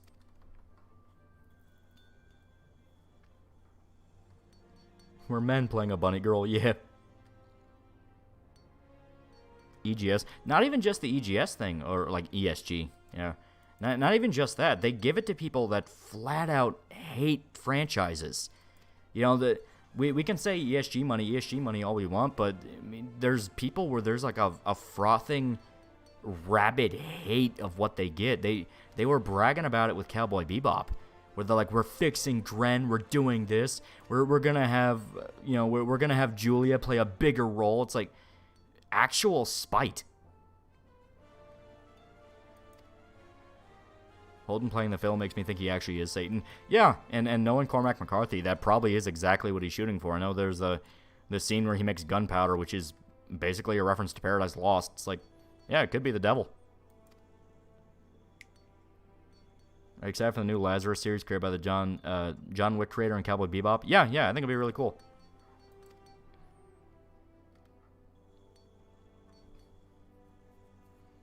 Have you seen the works of the Marx Brothers, not Karl Marx, the actors? Yeah. I haven't seen any of them, because that's a little bit before my time, but I'll get around to watching them. You know, Groucho Marx and all that.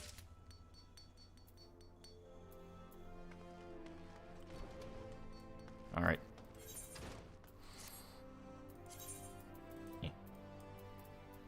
There's a lot of portal jumping in Realm Reborn. There's a lot of portal jumping in 14 period.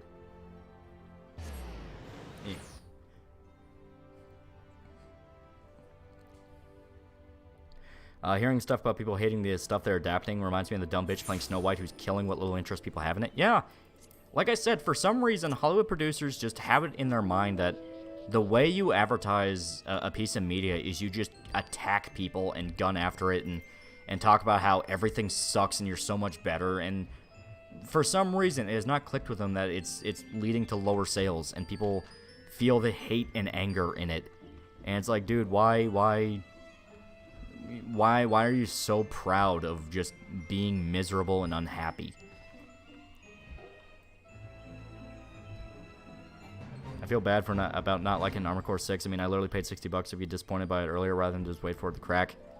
I've been enjoying it so far, so I'm assuming you're bait.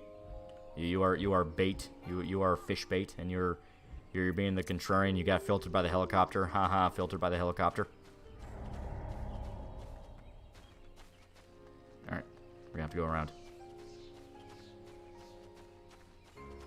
That's the issue. It's not always the politics. A lot of these directors hate the OG material. They see them as flawed and are stupefied by their success.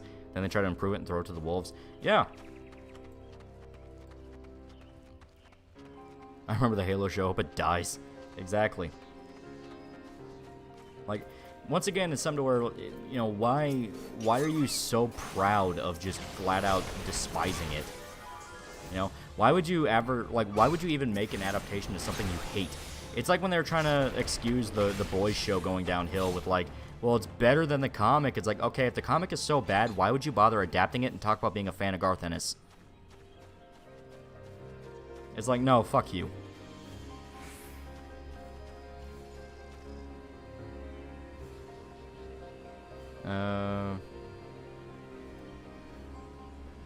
Armored Core 6, 10, perfect single player game. FromSoft never misses. No, I definitely think you can complain about it. It's just I need to put more time before I understand what is a complaint. Because so far, like, it's pretty damn good. I mean, the Secret Invasion director literally ignored reviews and said some dumb shit about addressing the criticism. Why fucking hire these people? Yeah. And I think a lot of it is because, you know, the brand name is so big, they think they're immune. It's like, well, we can literally do anything we want. Which, I mean, is true to a degree. Because, yeah, there are a lot of consumers that will never punish you. They will never punish you for shit you do.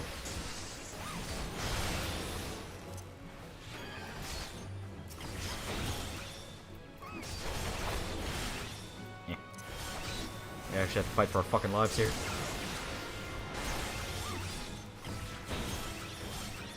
Ugh. Ugh. We got our ass kicked by fairies. Who would have guessed Californian writers are egotistical and hacky? That is true.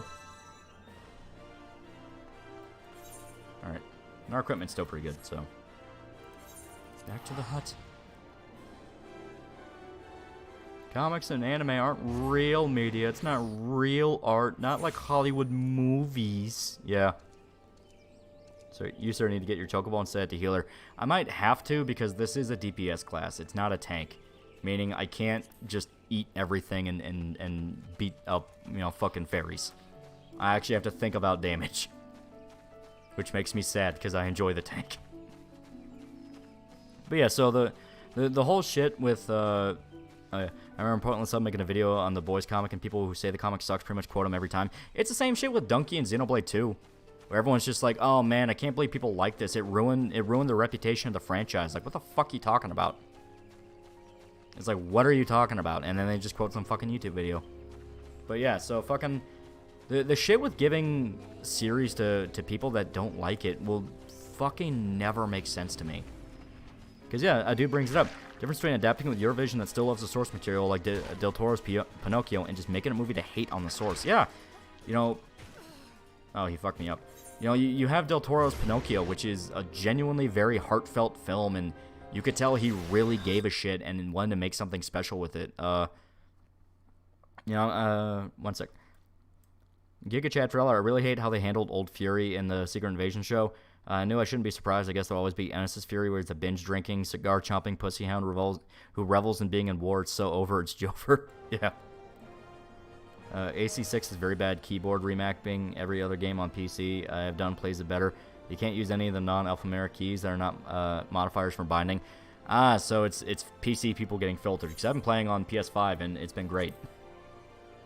It has been very good so far. I have not been getting my ass kicked. I got past the helicopter.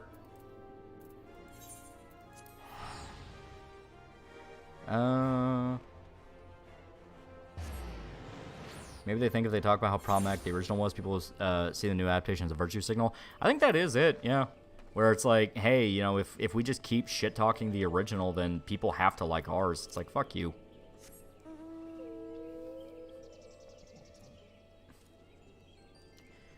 Xenoblade 2 is problematic to me. Why can't you let people have their waifu Xenoblade games? Well, that's the funny part. Like, just recently, you had like that Smash player who's like, man, he was throwing a shit fit about the Pyra statue. Where there's an unofficial Pyra statue where she's like crawling on the ground and her butt's in the air. And the guy's like, man, Xenoblade 2 did so much to ruin the reputation of the franchise. It brought in a bunch of Coomers and just throwing like a big shit fit like that. And, you know, people point out, you're a fucking Smash player. Do you have any idea the reputation of your franchise? Maybe don't throw stones in a glass house. Also, the idea that Xenoblade 2 alone had that shit. It's like, no. Did you not fucking play 1? 1 had just as much horny bait shit in it. Like, fuck off. It magically is only an issue with Xenoblade 2, which happened to be the one where a bunch of YouTubers were talking about it. Take a shower, Smash player. Exactly.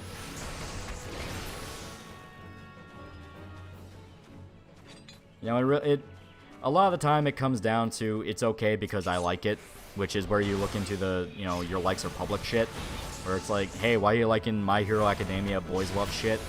And it's like, well, because I like it. Like, there you go. So when you spurg out about anime, it's because you're a fucking hypocrite. That's on Blasphemous 2. I've not played it. It looks interesting. Go home, child smasher. Yeah, there you go. That's the slur for Smash players. It's the child smasher. Xenosaga literally had a womb laser. Fuck off with that shit. Yeah. And they'll say shit like, well, the fan service in 2 ruins it. It's like, what are you talking about? You didn't play the fucking game. There is no fan service in Xenoblade 2. I played through the game. You know what you get at most? A scene where they go to a hot spring. That's literally it.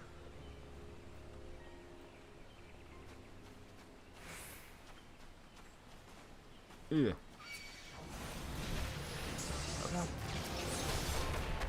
Ugh. Xenoblade 2 is the best selling in the series. Exactly. It's like, you're not gonna fucking tell me that it ruined the reputation of the franchise. Fuck you, no one knew what Xenoblade was. The reason Xenoblade fans are so protective is because it's a very niche franchise. But their designs, yeah, no one can actually point out why the designs are bad. It's just, well, it's Coomer bait. It's like, who fucking cares?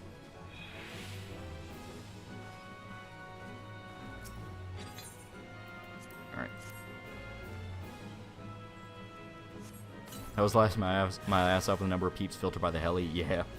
It's funny shit.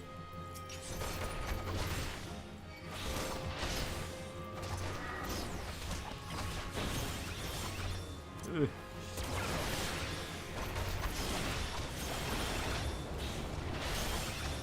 The damn fairies put us at a disadvantage.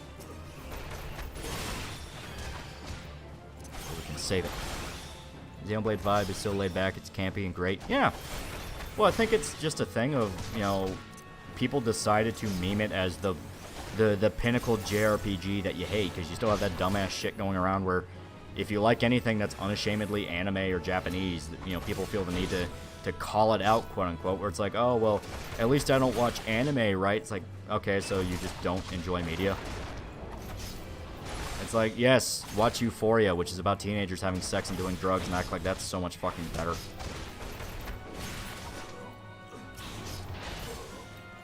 Ugh.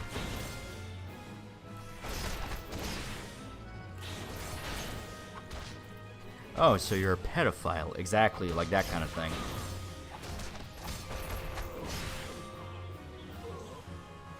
Happy 3-year anniversary, Kyle, taking out the trash. Yep. They're still pissed off about it to this day. And we're gonna fucking die.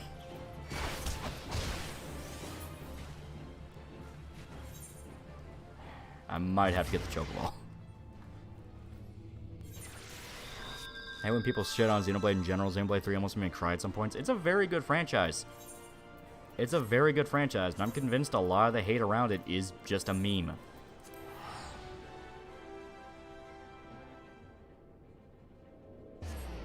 There have been people who literally said I may be a groomer, but at least I'm not a weeb. Yeah, that kind of shit where it's like, are you fucking listening to yourself? Oh my god.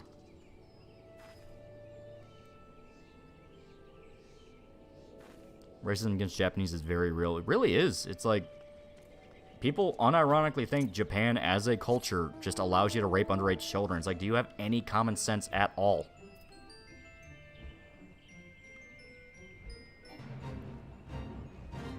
I remember when some people didn't like Persona 5 Royal because of too much anime stuff. Yeah, it seems to be like the default fucking insult, and they don't understand how stupid that makes them look.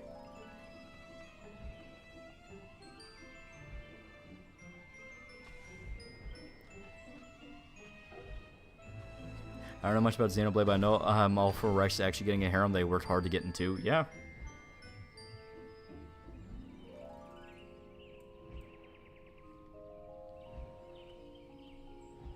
I mean, there's a lot of pedos and porn addicts. Yeah, not every single one of them is an anime fan.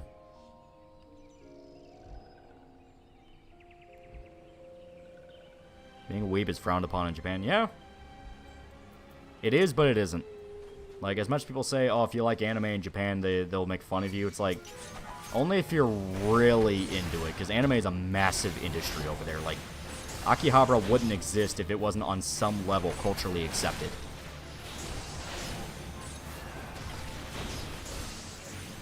We're gonna take this slow and steady.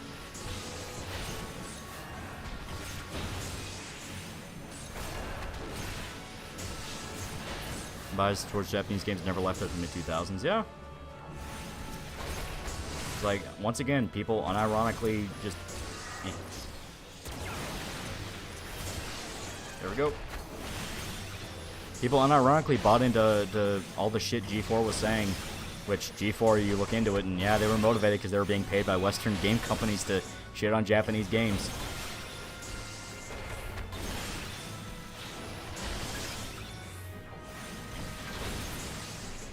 There we go. Okay. So, fuck this one up. Then we kill that, which should be easy. Okay, I say that and we're immediately gonna die. We're immediately gonna die. Fuck. I might actually have to use some potions. This is the first time I've ever run into this issue. This is actually the first time I've ever run into this issue. I'm not used to a fucking DPS. Oh my god. It's actually kind of fucking with me, guys. I need to use potions. Oh. Oh. Oh. It's horrible. It's horrible and disgusting. How much? Okay, still not enough to the point that I need repairs. Actually. There. I also need to change the helmet.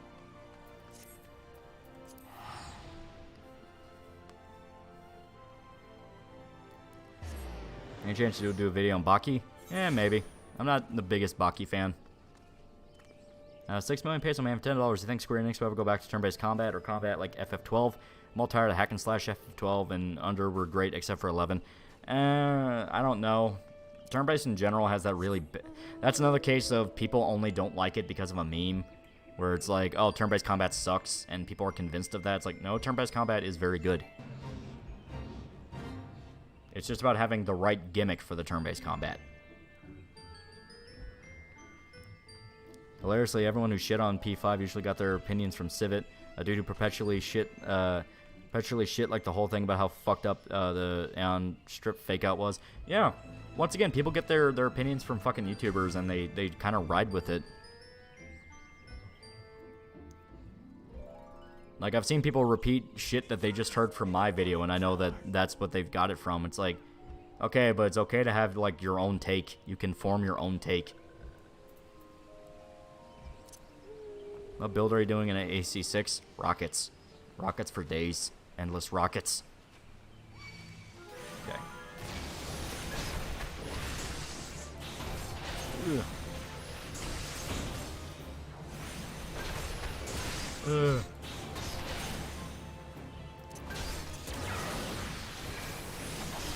There we go.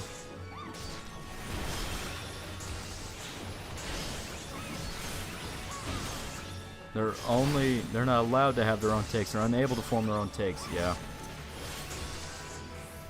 Okay, so we actually kind of need high potions. Got it. Okay, we are being gangbanged by everything.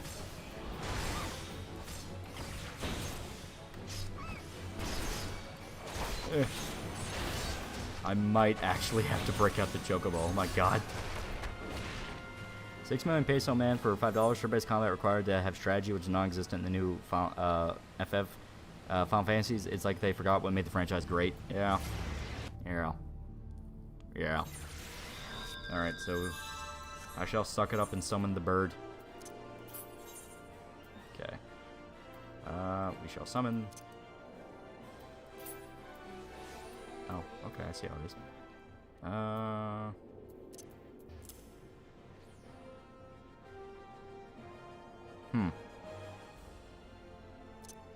So we need to get, like, greens.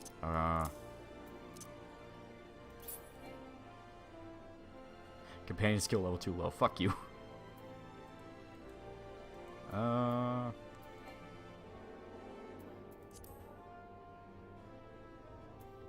That's a problem. Zialo something for 02 for 10 fake monies. Hey, Lol, put an opinion on Persona 3 Reload. Love your vids. Yee. I think it'll be really good. I think it'll be actually really good. It'll be a lot of people's first experience with fucking Persona 3, but that'll be interesting. Dude outside with Gizzle Greens. Yeah, I don't have any, so I actually got an idea. I have all this money. Let's just go to the store. Lately on Persona Twitter, I've been seeing people complaining wanting adult protagonists, people whining about those people. Meanwhile, personally, I don't care as long as it's good. Persona 2. Persona 2, you had adult protagonists. So I just last $5 Civet shit on the combat in P5, then you watch his gameplay in the video and you see he doesn't actually know how to use systems properly. I never watched the video because all I heard was that it was full of dumb takes and I didn't want to piss me off, but it's like, it's the most streamlined combat in any Persona game. It is very, very simple. Simple / very easy to get into. Like, my assumption is because it actually had, like, gates where you had to get good in order to fucking, like, get past certain bosses and their gimmicks and all that. He just wasn't fusing his fucking personas. And he wasn't, like, leveling them up like he should have. Persona 2, go fight in the Elizabethtown. Exactly. Okay. We are level 45, so let us just break the game a little bit. Just a little bit, just a little bit. Here we go. We shall buy that. Real quick, just to make sure. It'll piss you off, not gonna spoil it, but there's one part in Civit's video where he goes absolutely full retard. Isn't that where he freaks out about, on doing the fake out where she's wearing all the clothes in Yusuke's house?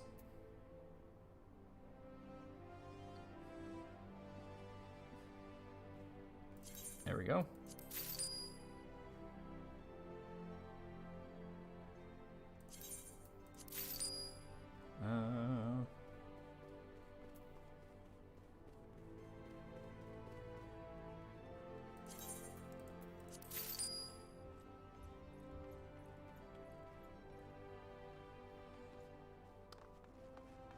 Yeah.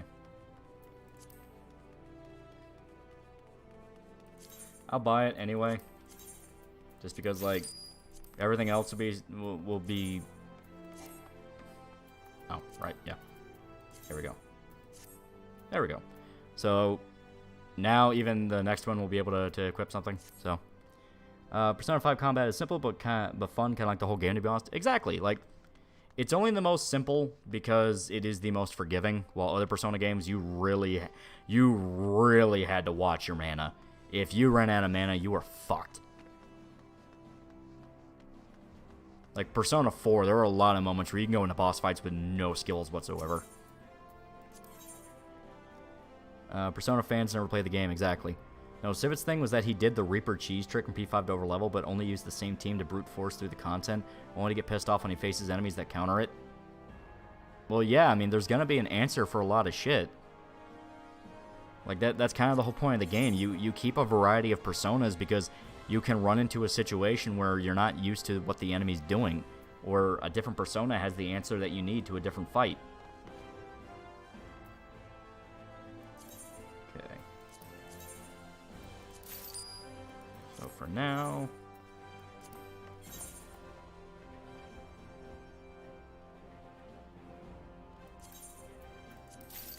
There we go. Punch, Bunny Punch, Bunny Casca punches, she is the weapon. P5R is super generous. They refill your bullets after each fight. Exactly, like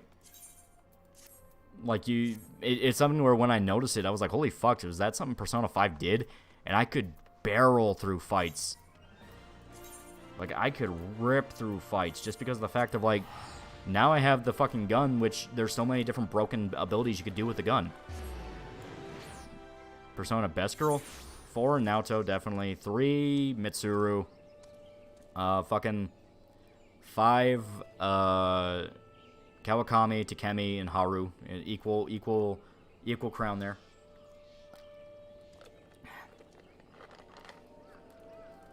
I'm holding off is when Civic goes on off on how good multi-target spells are, but screws himself over on a third high tier spell just to keep a second tier spell at the end game. So wait a minute. He doesn't upgrade to the higher tier spell and keeps a second tier spell just because it covers more people. Well, it's like, one, you don't want to invest solely in multi because you know, you'll run into an enemy where it could reflect it or absorb it. So you kind of want single target ones too.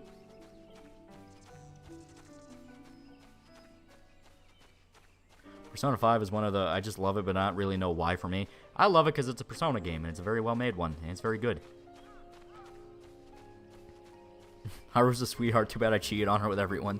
Yeah. Didn't Lollipop Chainsaw remake get a delay? Also, I pray they get the High School of the Dead outfits and the Ash outfit. They seem pretty loyal so far. They've showed off visuals, and she looks exactly like how she did in the fucking original game. Kept the second tier skill because he overleveled. Well, yeah, no fucking shit, you're gonna run into trouble there. You need the higher tier skill. You're leveled to the point that you can use the higher tier skill.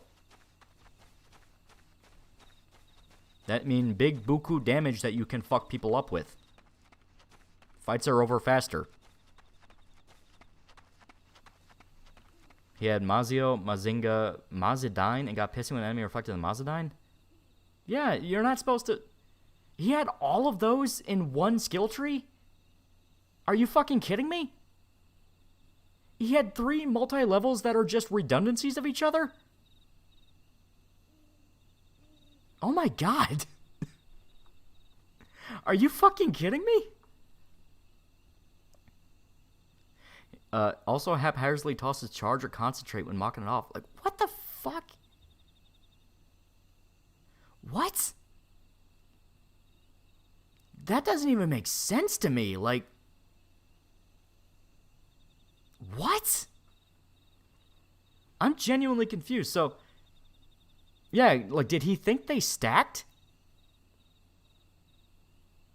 Because, like, Mazio is just the level 1 multi of lightning. Here, let me find the comment again. It's fucking... Yeah, Mazio is level 1. Mazinga is level 2, and Maziodine is level 3. So basically light, medium, heavy. That is how they work. So for some reason he decided to keep 3 multis that are just light, medium, heavy.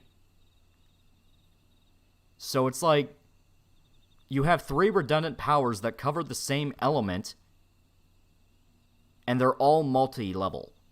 Meaning if you run into enemies that can reflect them, You are fucked no matter what you do because you can't target them.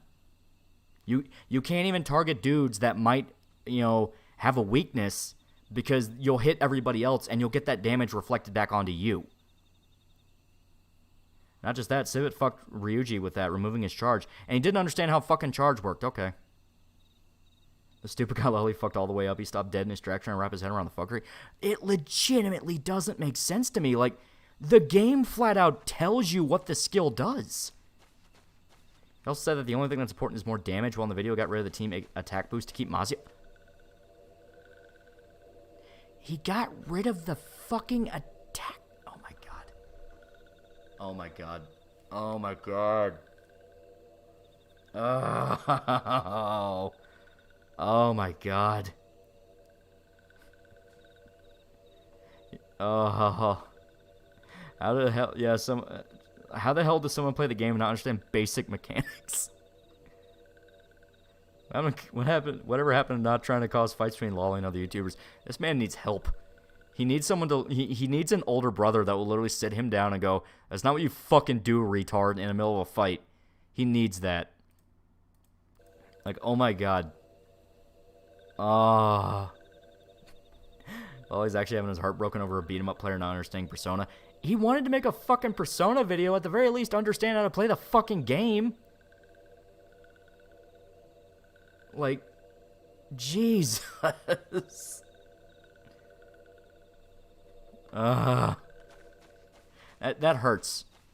If you want to talk with so much confidence about why you don't like the fucking game, look like you at least know how to play the fucking game. Like, Jesus. DSP levels of comprehension? That is literally DSP levels of comprehension. Like, you are trading straight upgrades of skills for shit you already have and is covered. You are getting rid of buffs to keep lower levels of skills you don't fucking need. Like, I'm actually, like my brain is fucking bleeding. My brain is bleeding. If I saw that video, I'd fucking kill myself. Oh my god. I'm not even the best Persona player in the world. I play on hard at most. That is about as high tier of a fucking Persona player as I am. Even that's making me go, are you fucking kidding me? But you gotta conserve SP. You gotta conserve SP, but he's doing everything to not do that. By the time you get those higher tier skills, you're basically on the equivalent levels where, like, the way it works is so you use fucking your medium tier skill or what have you, and the amount by ratio is essentially the same, a little bit more though, of the lower tier skill of when you're a lower level. The idea is you're kind of matching the field you're supposed to be on. So you still have to be tactical, but you're supposed to have that medium tier skill, and it's supposed to be a full-on upgrade, you know? Unless you're specifically going for a challenge run, which some people do with their personas and their demons, like for an SMT, you are just supposed to upgrade. How do Persona fans make a 13-hour Ryuji character analysis? Ryuji's cool, but isn't that deep, right? It's like 13 hours for a single character. Are you kidding me?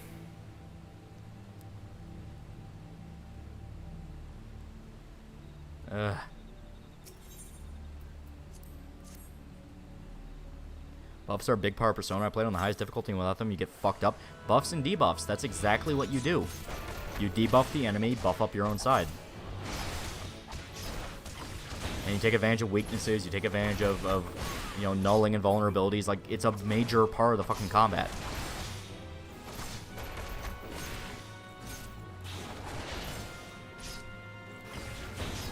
Civet is the definition of skills issues. Yeah, there you go. I mean, legitimately, listening to that, I was like, you have got to be fucking kidding me. There's no way. Just hearing that, like, he kept 3 skills. 3 skills that were just stage clear of one element. That doesn't make any sense. At the very least, make them different elements.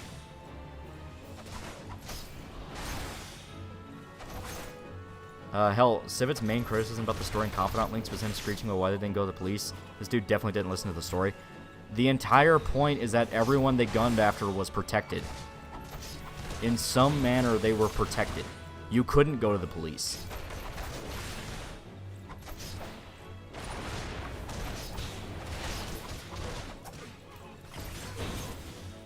But Miozine, it's a very good skill, and that's what makes me confused. Like, why did you think you needed the others? It wasn't like you were. It wasn't like you did like a new game plus or something, and you saved like a bunch of level 99 personas for your like 4-level guy. Where yeah, having that heavier skill would only fuck you because you can only use it like twice. No, by the time you're in that part of the game where you have those heavier skills, you should have the mana to use them.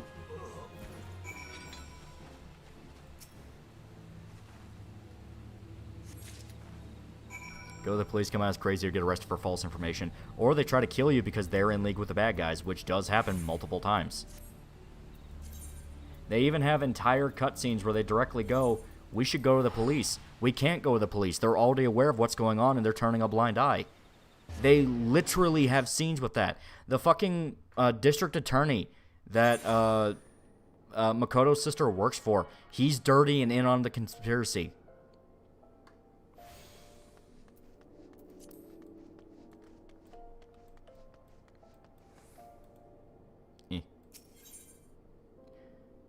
At least he looks like a Berserk fan, so maybe not that bad.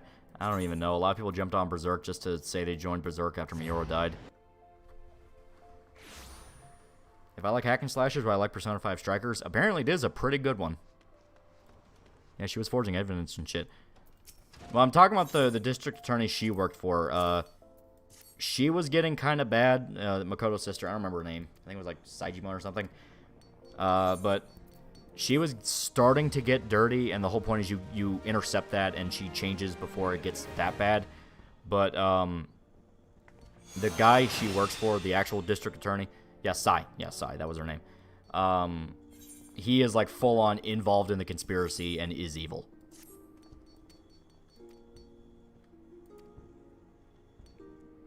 Said he was a fan before Miura died, so he's not that bad. I'm still gonna keep an eye. Still keeping an eye. Persona takes are that bad, so keeping an eye. It's like when Kyo Annie got torched so many clout-chasing anime tours. Yeah. The whole point is that them being kids, that their innocence let them see people for what they are, and like the adults put their masks in society. Yeah, and also they're, you know, they still have the fire in them to rebel and want to stand up and be like, fuck you. You know, that's kind of the whole point of them. You know, because they are kids, they are more willing to take a stand than the adults who are just broken down. Even the principal of the school is in on it. Yeah. Berserk is a lot like Dragon Ball. Plenty of people claim to be fans. Most have only watched YouTube videos or clips. That is true.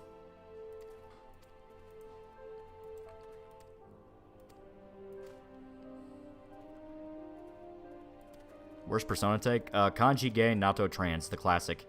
Because, oh my god, that is literally the exact opposite of what the game is telling you.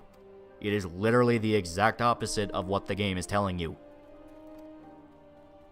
PE teacher ever raped a student and taunts you to you about it as well? Yeah.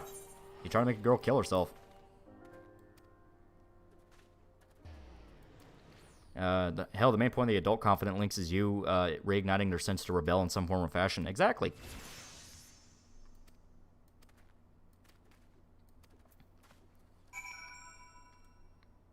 I play P5 Strikers. It's very fun to go and see the friend group go on a vacation beating the shit out of people with brainwashing app. That's pretty fun.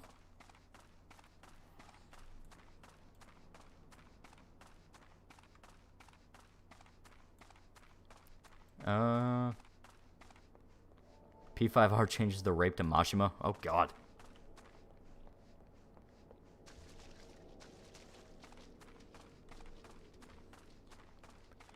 You actually have to not be paying attention to the story. Think Kanji's gay, Naoto is trans. Yeah, it's literally just you hear the synopsis of what the problem is, and you make your judgment from there.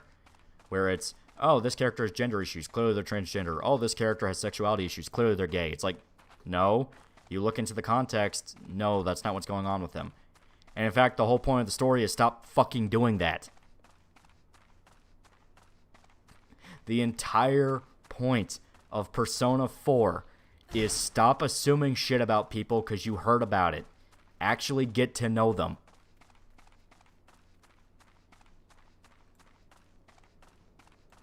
Lamau Naoto is the biggest rack. She canonically does have the biggest. We won the war with Naoto, but lost with Bridget. Yeah.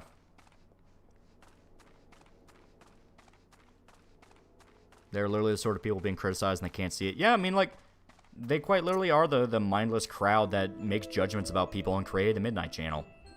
Like, they are the crowd the game is talking about. Where it's like, all you do is make assumptions about people you don't know. You never want to look into it.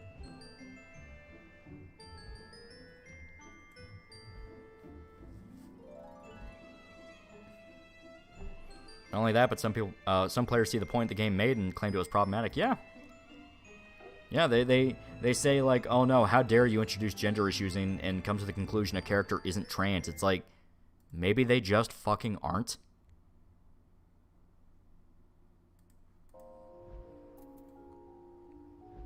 It's literally, it's literally Kanji likes cute stuff and Naoto can't be taken seriously because she's a girl in the male-dominated workspace as a detective. Yeah. Well, even then, the girl in the detective space, it's also revealed, it's more the fact that she's still kind of immature. Like, she throws tantrums when people disagree with her. It's like, it's more about her being a kid.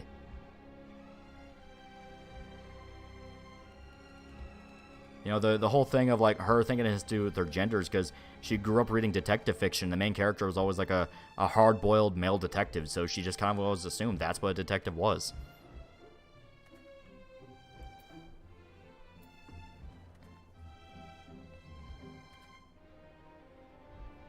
Ugh. Naoto's a massive chuny. Yeah. In a lot of ways.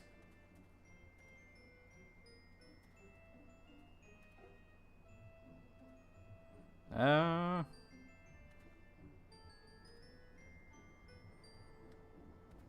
yeah. Yeah. Bunch of dudes trying to raid the Discord, ye. I shall get it. I shall get it.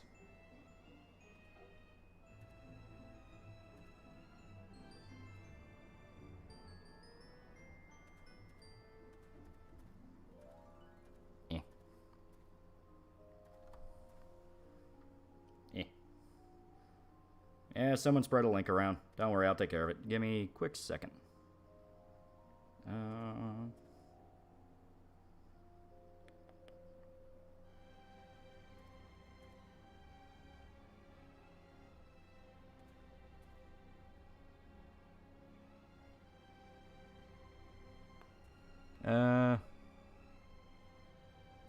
Join Discord server. I'm going to make a new link, but a lot of time you do, fucking, subscribe to our Discord, that kind of thing.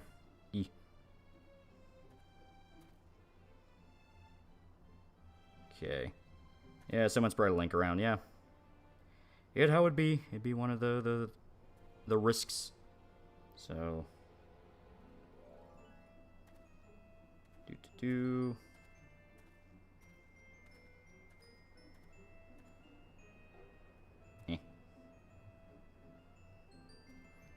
You can kill the link. Yeah, that's what I'm going to have to. People like doing that sometimes. They like leaking out the link. You know, you give people the fucking benefit of the doubt and all they do is hurt you. Discord raids are the gayest shit ever. Yeah.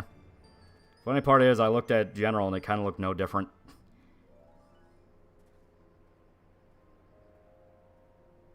Okay.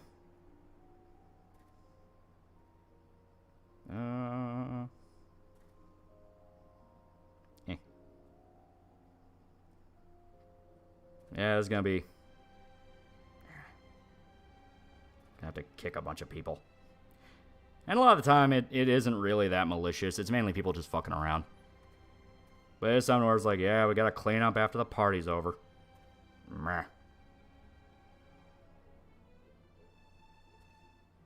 Oh god, some of them have pronouns in their bios. It's probably for the best they... Yeah.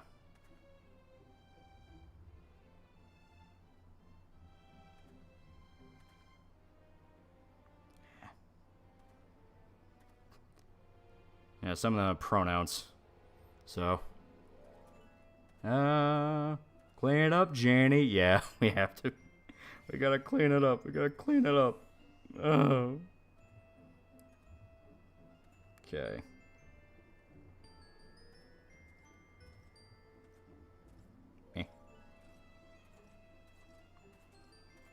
You get to listen to the whale while I take care of this.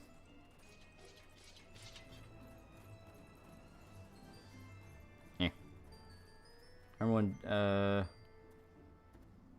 Kanji's whole thing was, he likes people who make a whole judgment they might be sissy and or gay.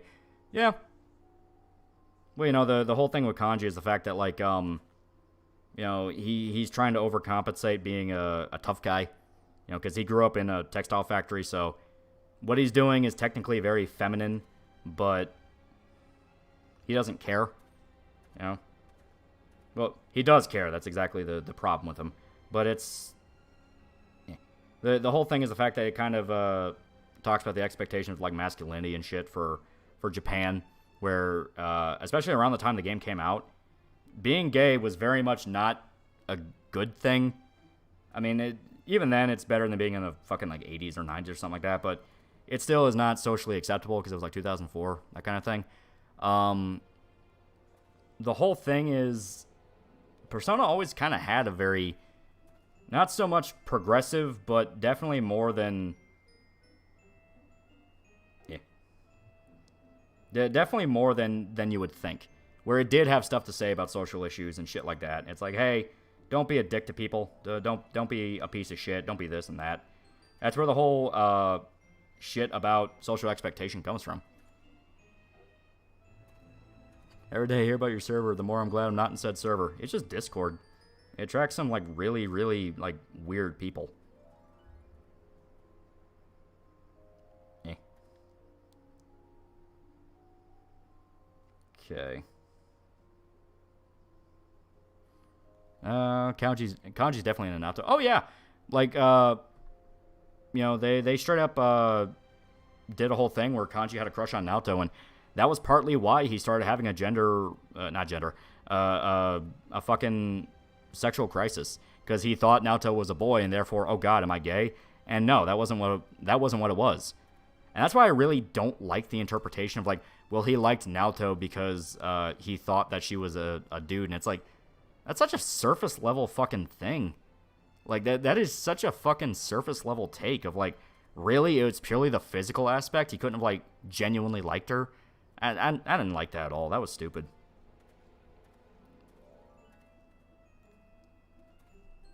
Yeah, it's very... eh. When you hear, like, people that talk about Persona, you do run into the issue of, like, hey, you are actively kind of making it, you're actively making it fucking, like, more surface level than what the game actually says. Kanji's body knew Naruto was a girl, it was his mind that was fooled. Exactly.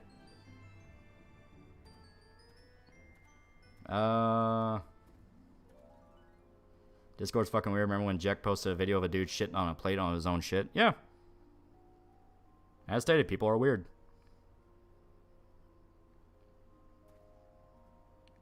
I'm getting rid of all these pastel avatars. I don't care if you even paid to get in here. All the pastel avatars have to die. They have to go. Get them out of here. Send them back over the wall.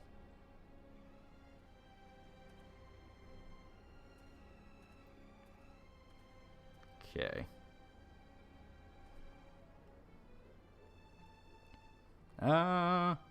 Surprised how media literate some Persona fans are to things they claim to love. Oh, yeah.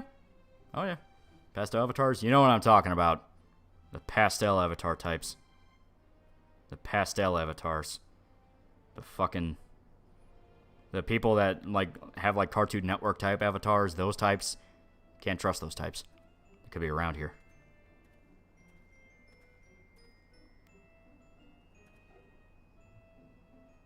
Oh god, apparently it's like some fucking femboy thing.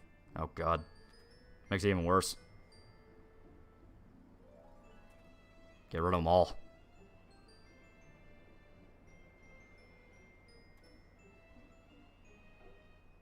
Yeah.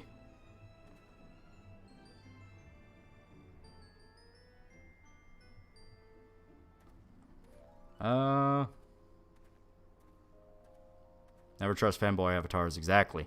Exactly. Exactly. Can't do anything right. Can't do anything right. Okay, should be most of it. That's it. I'll make a new Discord link for the fucking donators. It's not a big deal. As to, it's just people fucking around.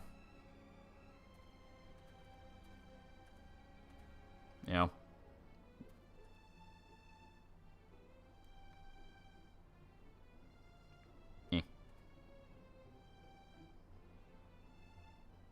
Okay. Yeah, apparently it was like an in-joke among like friends and different servers, so yeah. Not a big deal.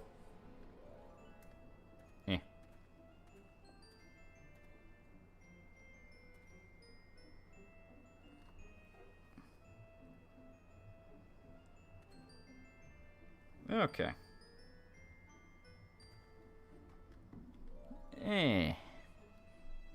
If your default greeting isn't just a variation of hi, you're a parasite. Yeah, there you go. Okay. Now we actually move on to what we were doing, which I forgot. Can't come into the wood chipper. Okay. People who bitch about high school sayings had a boring high school, which is common for a lot of millennial nerds. Well, I'm fine with the high school saying just because of the fact of, like, yeah, it makes sense. The entire point is it's kids rising up to do something that really shouldn't be possible, and it's what makes it impressive in the world. You know, it's almost like it's a fantasy game. That kind of thing. I want a reality show where they take DC Marvel artists, fly them to Japan, have them try to make passable manga under the same working conditions demands as a mangaka. Well, that's the thing. A lot of old school comic artists were actually like really into manga. Stan Lee actually really liked manga, and he was a big fan of a lot of different Japanese franchises. Like, he straight up cosplayed as like Ocelot during one E3.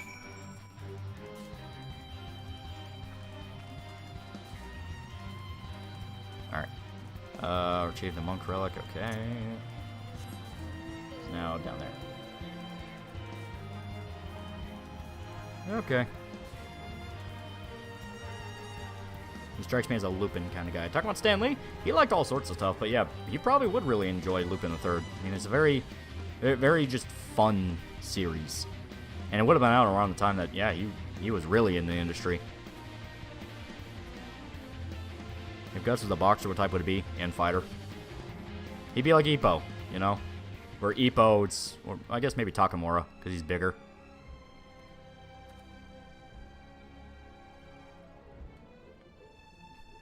Can you resend me a link? Used to be in the Discord, got deleted. I have to like go in and kind of clear a bunch of stuff out because a dude and his buddy did like a joke and leaked the server link, so I have to go in and make a new one.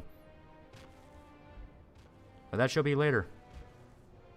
Or just for 2 hours, man. I miss Stan. Yeah. Yeah, we all miss Stan. Genuinely sad day when he died. My tummy hurt. Say something nice. Chris Chan got out of jail. He's cleared of all charges. He's not even listed as a sex offender. Spaz the Space Wizard for $1. Damn, I was so exhausted after work. As soon as I got home, I immediately passed out my car for an hour and a half. Yeah. I've had nights like those. So how do you get into Discord? The Discord? You can like donate on Subscribestar. If you donate here, you can just email me and I can get you a link. But as stated, I got to go in and like change the link now. So not too much of an issue, but it'd be how it'd be.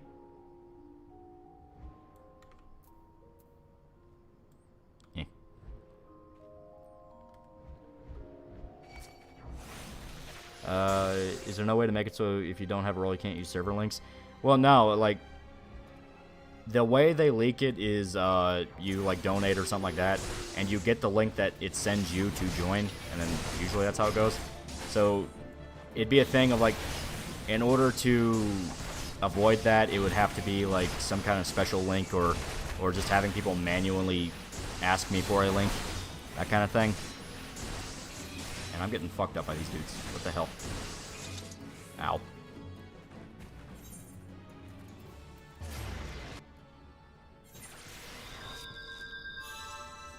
Is there any persona protagonist they would have sex with for 20 bucks? Which one would it be? Yeah, a few of them. Also, you can't cheat in safe MMC. The chick from Persona 2.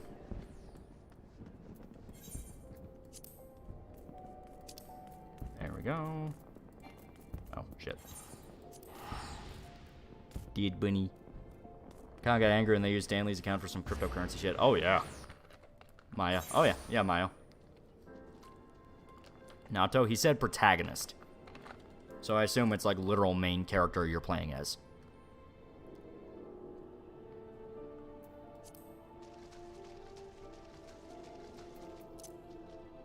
Okay.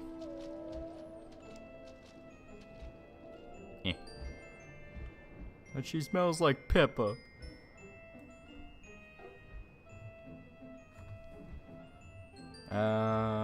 This dumbass bunny keeps attacking us. Well, you know what? You have things I need. Alright. I'm gonna work our way down.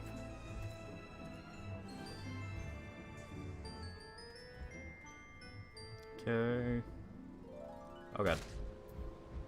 Ow.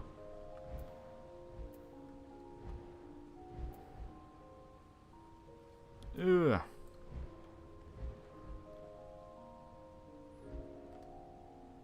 I'm sorry, Loli. I like how Okami, but oh yeah, supremacy. I'm not a big fan of Journalist Lady. She's okay, but she just kind of was like drunk Yukiko. And it's like, I didn't really care about Yukiko. Slow whale. It is a very slow whale, but he's doing his best. He's doing his best. Why do those guys have Markiplier dick pics? Oh, because Markiplier's dick got leaked. Actually, I don't even think it leaked. I think he just posted it on OnlyFans.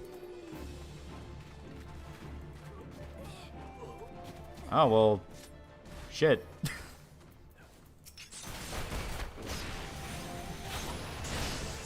At least need to fight somebody.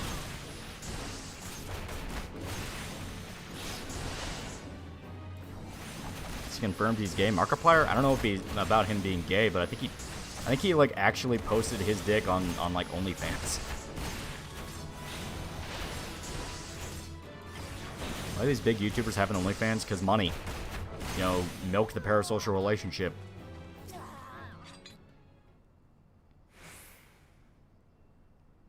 So niggas bought his OnlyFans and saved that shit on their hard drives. Those niggas are gay. Some of them might be. That or they're very, very, very lonely women. I know you don't get drunk that often. What was the dumbest, funniest stuff you've done while drunk? It's not even, like, funny. Apparently, I got, like, blackout drunk once, and that was with Irishmen and a friend of ours that just came home from the army. And apparently, all I would do that whole night is ask if I said something stupid and then hit myself. I would, like, literally start, like, bashing my head against stuff and, like, you know... Like, it got to the point they had to take away my laptop, because I brought my laptop with me because I was writing a script for a video at the time, and they had to take it away from me and hide it because I kept trying to hit myself with it. So I'm like, what the fuck is going on in my subconscious where that happens?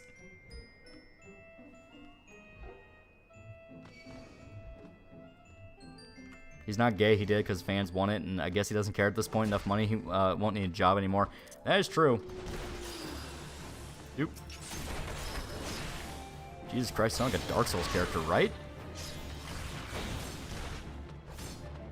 What the fuck was wrong with you? I don't know. That's part of the reason I don't really get drunk anymore, because now whenever, like, me and my friends hang out, I bring my gun with me.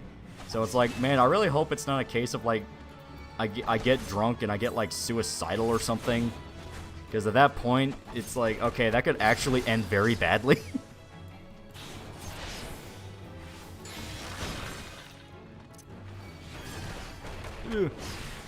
Rotisserie $5 if Christian had a Bailet who would be sacrificed, and would his apostle form be Sanchu themed, or would it be something else like Fanta? Sanchu. Sanchu, without a doubt. He would become a Sanchu. So you confirm you're not depressed? I'm not even depressed. That's the weird part.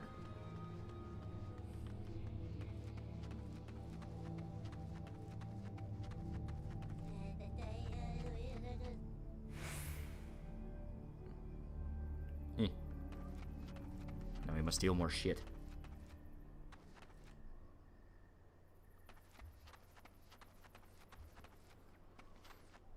I think you just hate yourself. Only when I'm blackout drunk, apparently.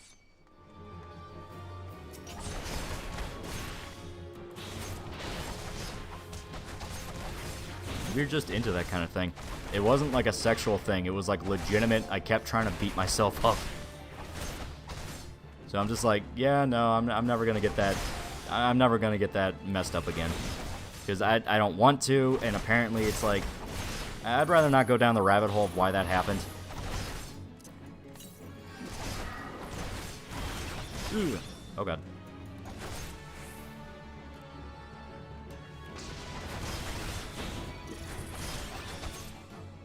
Son of a bitch.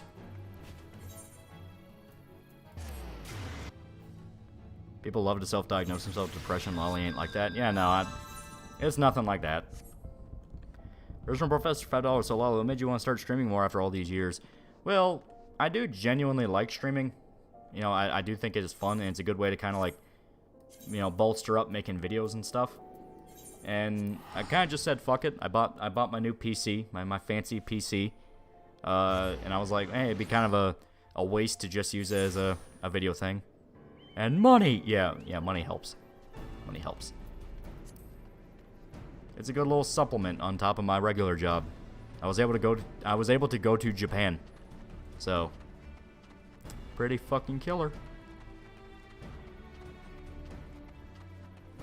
So like that episode of South Park with the parody of Inception. Yeah, it's like, I'd rather not look into why that is. Apparently, Bomber Cyberpunk has a setting where you can intentionally downgrade the graphics so you can have a stable 60 FPS. I think more games should have it. Oh yeah, that is really cool. At least you're not a sellout for now. Sneak past the dragon. We don't have to fight him.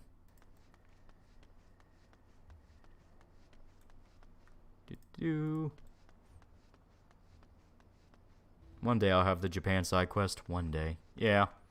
It is genuinely a lot of fun. Like, I liked it a lot. A beautiful, beautiful country. So why Greenland for your next visit? Shota really wants to go, and not gonna lie, it does sound interesting. It does sound interesting. Kind of going into the more Slavic. I mean, technically it's Slavic. You know, you have the Viking colonies. So I'd like to see it. It does look pretty.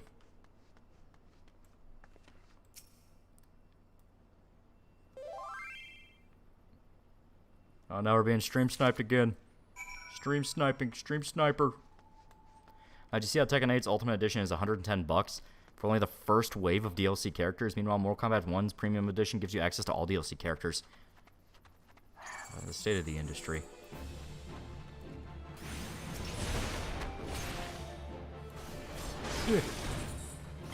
Vikings aren't Slavs, they're Nords. A lot of them became Slavs.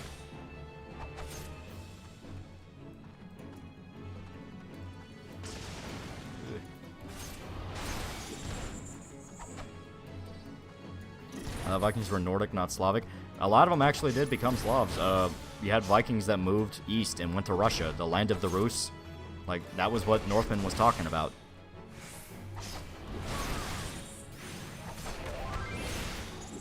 Just tell me you need a meat shield, I'll hop in. No. No meat shield. No meat shield. We can do it. We can do it. We're running away.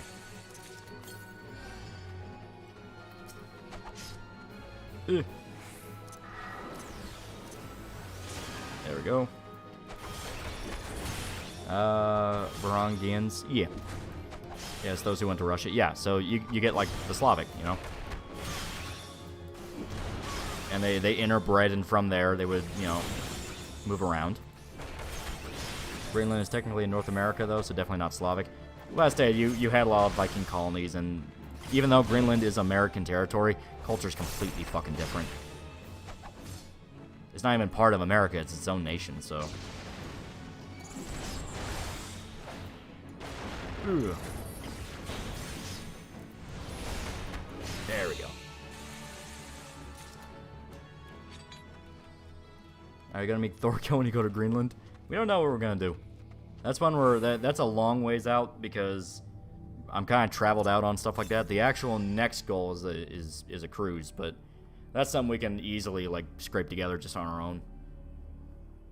Greenland's owned by the Danes. Yeah, it's technically owned by Denmark.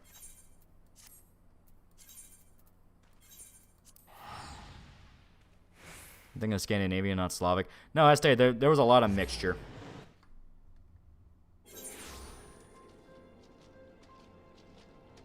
Part of North America, I think. I don't know. I think it was tossed in North America as part of the continents. Yeah.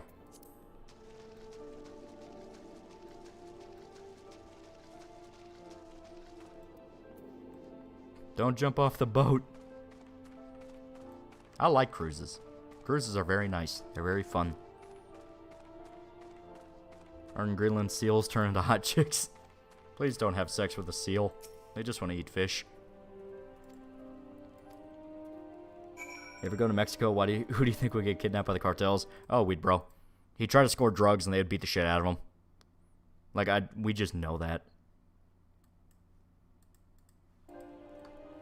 My dude turned into a bunny. She's been a bunny since the series began. Yeah. There we go. Okay. So we got to... Alright, we're gonna have a little bit of fun getting over there. But it shouldn't be too much.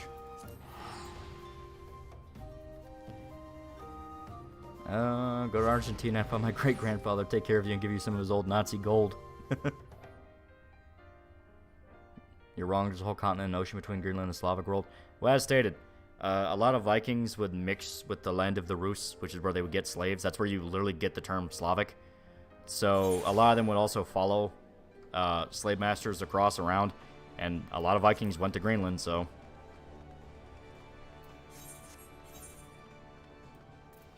I'm not completely dumb when it comes to history. I know a little bit. Ollie, for the love of God, get greens. Use the bird.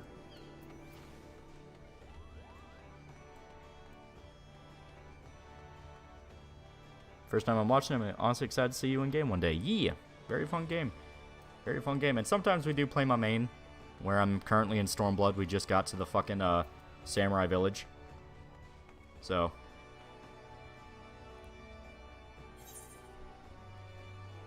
watch Villain Saga, know the lore. Yeah, there you go. There you go.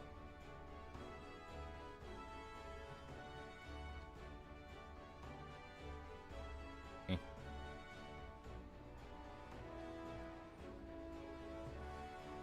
Oh, God.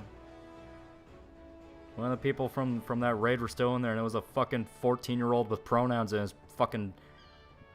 Oh, God. Oh, no. I'm so old, I don't understand kids. It's like in my day, we would beat the shit out of those kids with pronouns in their bios. We'd make fun of them. We'd be like, haha, you're such a fag, and now they're like proud of it. They're getting into our governments. And it's like, who are you? What is wrong with you? Be a man. Fix an engine like your grandpa.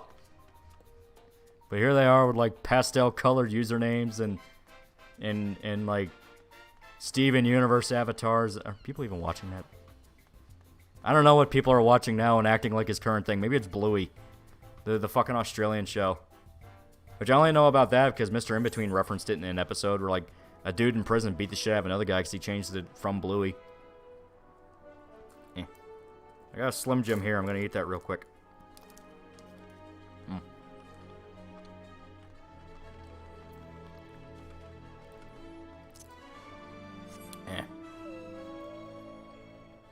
Final Fantasy XIV has fallen. Billions must renew their subscriptions. Back in my day, you get whipped. This is what happens when you remove shame from the Western world. Bluey the dog? Yeah, that Australian Bluey thing. Everyone's talking about it and is like, oh, that's the current thing. And I'm like, I only remember that because a dude in Mr. In-Between got the shit beat out of him in prison.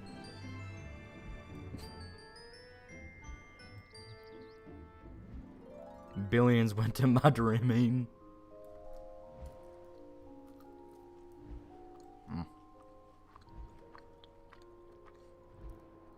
Bluey is kind of the current thing, yeah. I finally reached Heaven's Ward. Heaven's Ward's when it gets really good. If you could get through a Realm Reborn and the patch quest and get to Heaven's Ward, you've officially started Final Fantasy XIV. I still remember in middle school I got shamed for like an anime. Then by final year of high school, those same kids were suddenly anime fans. Oh yeah, there were shitloads of kids in my high school that watched like Dragon Ball and shit. Never changed the channel in prison. Yeah, there you go. Don't go grabbing for the remote. You weren't there first.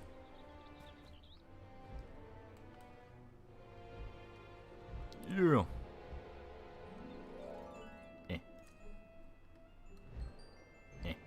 Damn it. Just $5. Have you ever thought about being a historian for a museum? You've shown carnal knowledge and interest to wars, even some niche events in history? No.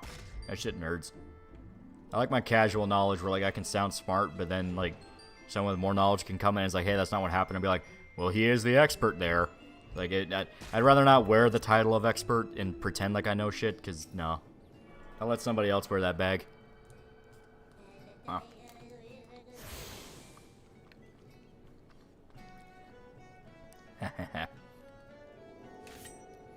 Ollie going to Brazil on a fucking whale. Man, it's the best whale you've ever seen. Yeah. Okay. So you don't want to be a bread tuber or track cook. Got it. Yeah. I like talking about shit like City Hunter, where I'm like, this was a lot of fun. In the Jackie Chan movie. Oh. We just got... I'm going to move the chat. Here. We got called a dripless monk. Oh. Oh. They insulted our drip. They insulted our drip. Watch for my Substack article tomorrow. Final Fantasy 14 has a harassment problem. Everyone says I have no drip. It's bullshit. Final Fantasy 14 mods, ban them. Ban everyone who says I don't have drip. Rocket $5. Unbreakable, Iron Ranger, and Hellgasm Slaughter are good Rebel comics to read. I've been hearing that. Kick his ass. Well, are you a dripless monk? We do not have drip right now because we are still in a Realm Reborn where you're swapping equipment so much that you don't really... There's not much reason to personalize because you're gonna change it anyway. You're just burning glamours. Wait until you get like the top tier shit, like your rune armor or some shit like that. Brucey sent that because he rejected his ERP advances. Man, you're lucky. I always get called a whore on this game. I was asking for it, and how my character was dressing.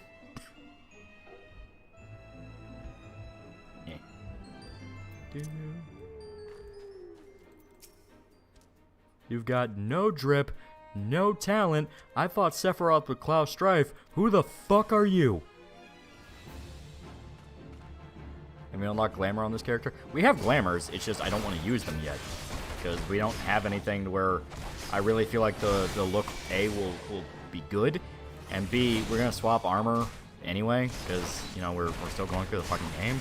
So, I have like a whole bunch stacked up, but I don't feel the need to use them. We shall wait until we have something cool. Did you see Prigozhin, the Wagner leader, will wake up 9 years from now in a hospital in Cyprus? No, what I loved was because he had like the photo they were using to spread around to like talk about how he died was him holding a fucking Konosuba manga. I don't know if it was the manga or the light novel, but like he was holding a fucking Konosuba book. So everyone was posting like him waking up in like an isekai world, and it's like, oh my god.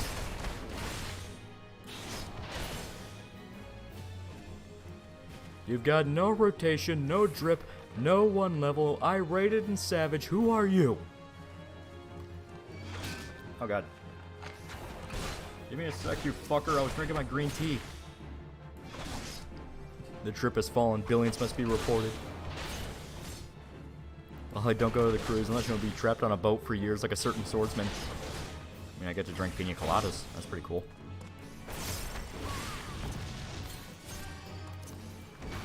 There we go. Ugh. Why'd you choose a bunny girl, not a buff dude? Are you gay? Chat decided we should do the bunny girl because they wanted Pippa. I made basically bunny Casca to piss them off.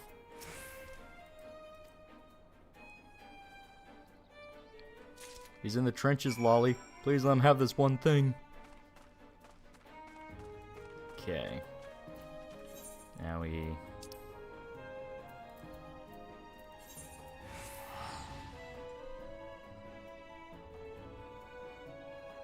The only good easy guy is the Yamcha one they need to animate. Did you see the previews of Warhammer Space Marine 2? Thoughts? I know that one chick is involved, so I'm hesitant. It's Warhammer, so it'll probably at the very least be loyal to the lore, because, you know, Games Workshop is autistic about it. But I don't know.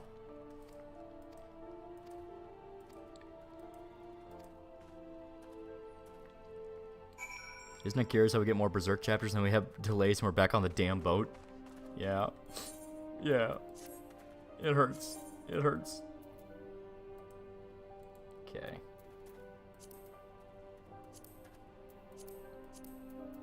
There we go. What chick? I don't remember her name, but it was like one of the infamous accounts. The one of like, you know, basically rainbow colored hair, thick rimmed glasses type. I don't remember her name, but she was one where when it was announced she was going to work on the game, everyone went like, oh no. Maybe some people actually remember who it is, but I don't. Sam Maggs? I think it was. I don't know for sure if it was Sam Maggs though, but similar sphere.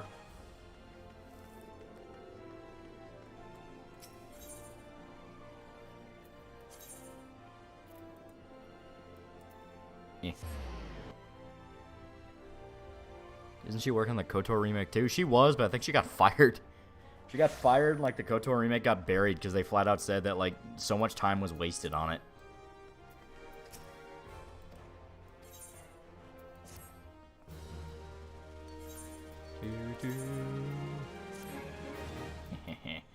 Now we're starting to get the good stuff.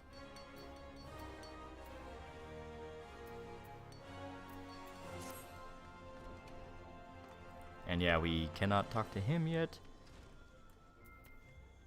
KOTOR 1 rewrite girl. Yeah. That chick. As stated, ooh. Yeah, this is gonna be the final monk quest. Yeah, it was one of those infamous accounts where everyone liked to dunk on them because they did shit jobs. And essentially,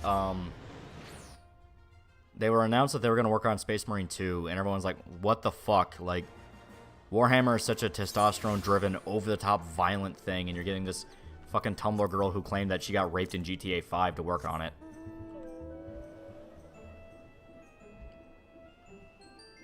You ever meet someone who comes really hard, like so hard it feels like rock slapping against you? No. No, I have not. But seriously, what kind of outfit do you want for your monk? I can't do too much given my crafters are in the mid-50s, but I can try. That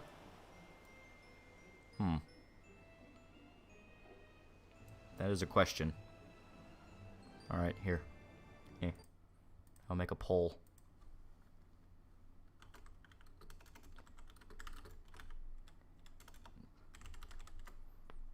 Okay. Here we go. Alright. Chat will decide. Cool or slutty? The important question for an MMO. Do we want slutty bunny or cool bunny? That is the question.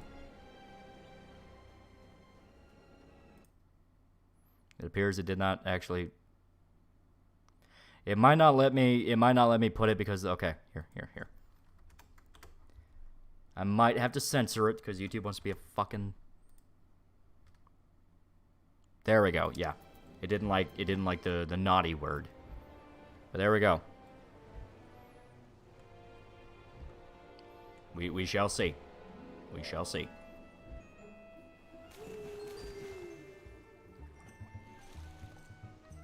The whale does not like water. The whale does not like water. We learn something new every day.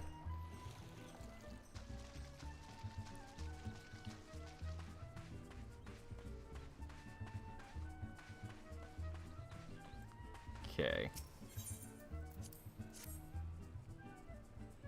So we gotta use a fish. Never heard of a whale, an air whale. I guess I have not. The whale has autism. Apparently the fourth Dragon Age game is fucked because not only does BioWare layouts, but they're also allowing you to, not even allowing you to control your allies. Yeah, well, Dragon Age has been fucked for a while. Like, fucking, Inquisition was them trying to pull it back to normalcy, and it was just boring. It just wasn't that fun. Like, they have no idea what the hell they're doing with the franchise. They have rewritten the world-ending threat on several different occasions, and it's like every new game they've made the last issue more and more redundant. Like the lore around the Quinari is a fucking joke. They change it every game. The fucking Mage Civil War, the Mage Civil War thing made sense in Origins, where they really showed that, like, hey, mages can be easily tempted by a demon and cause shitloads of damage. It's like, oh, okay, that makes sense. And then every game since, it's like full-on Holocaust shit, and it gets more and more over the top each time.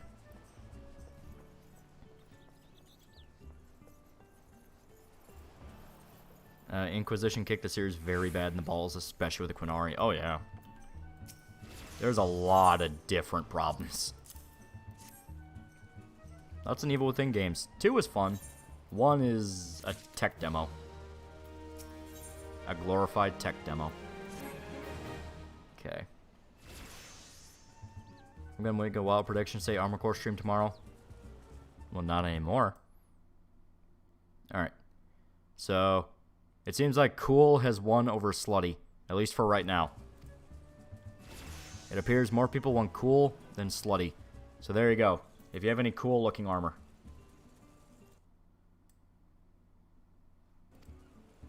Two was blatantly pick a side. Yeah. Well, the worst part about it was, like, they wanted to make it into fantasy Mass Effect, where you controlled a scripted character with Hawk. The dialogue was literally Mass Effect with the dialogue tree. The dialogue wheel. The characters were all, like... The worst part was fucking... Every character was a bad fucking trope. Like, a really bad trope. And it was to the point that they broke some of the personalities of characters. Like, Anders, the fucking mage dude, was, like, such an emo asshole. Where he's like, oh, I need to become a terrorist to free my mages. And you fucking play Dragon Age Awakening, which was the expansion pack for Origins. And he's funny. He is the comedic relief guy. He is basically an mage version of Alistair, who is also a comedic relief guy. So they turn him into, like, an emo, like, tortured soul dude in Dragon Age 2, and he makes him such a fucking wiener. Then you have the elf dude who had, like, lyrium, I think that was the magic shit, branded into his skin, and he was like discount Advent Children Cloud mixed with discount Guts, and it's like, oh, this is embarrassing. The only character with, like, any sense of personality that felt like genuine personality was Varric, the dwarf, because he actually, like, he could actually play the part of, like, a bard that can manipulate people. It's like, oh, okay, he's kind of interesting. And the fucking pirate chick. Like, they were the only ones where in any way they genuinely felt like characters. The elf was, like, she was likable in the sense that she was just really cutesy. They literally play up the fact that she is cutesy, and the joke is she is a blood mage. So it's like, oh, she's like a fucked up, you know, blood mage that does sacrifices and makes deals with demons, but she cares about bunnies in the forest. It's like, yeah, okay. Dragon Age Origins is the only good one in my opinion. Also, I believe in Morgan's Supremacy. Yeah, you're right. I mean, it's not even debated. It is the only good one. They've tried for years to turn it into a franchise, but EA kept stepping on their shoes every fucking time. Isabella, best girl. Yeah, the slutty pirate.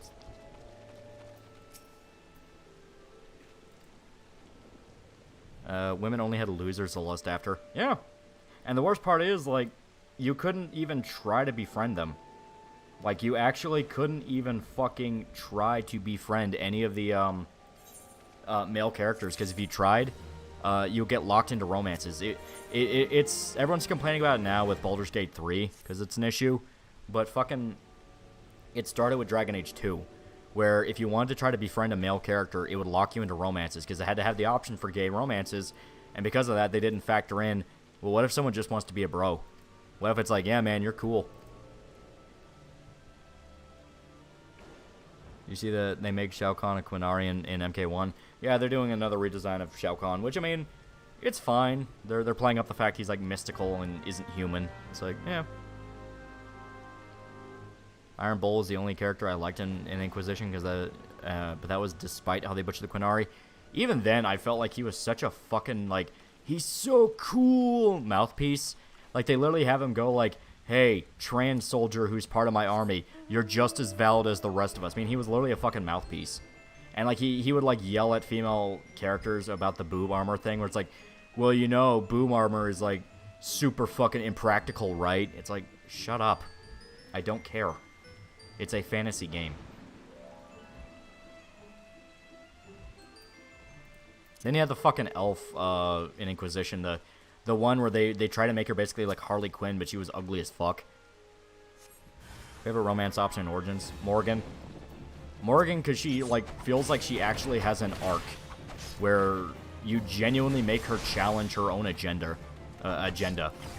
Where it's like, you know, hey, you know, I'm only doing this because it's part of like a shadowy conspiracy I'm doing with my mother, but, you know, now I'm like actually starting to wonder if this is the right thing to do.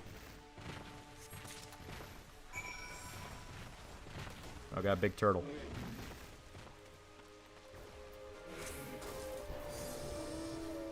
I don't give a shit if it's impractical. I want to see which MILF titties, which MILF titties when I'm killing demons, asshole. Yeah, well, I mean, it's a thing of like, yes, it's impractical. We didn't need you to tell us that.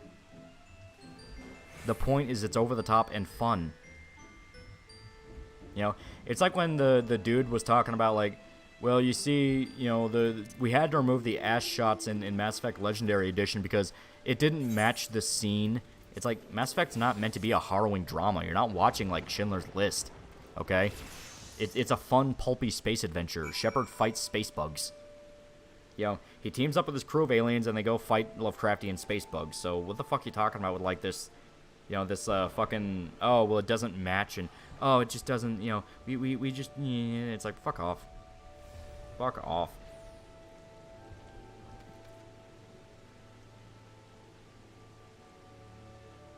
Oh god, there's Bosnians. Eh.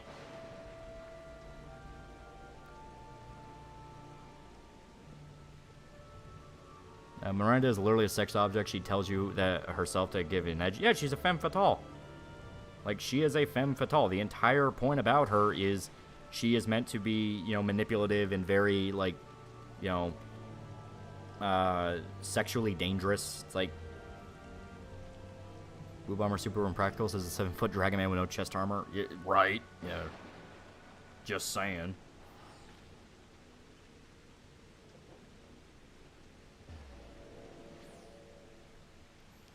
How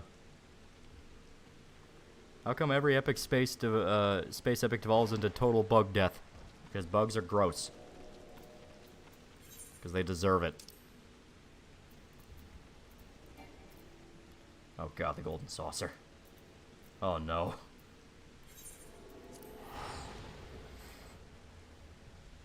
Hell, she wants you to use your body so you can say that in order. Well, yeah, I mean, it's, that's the romance.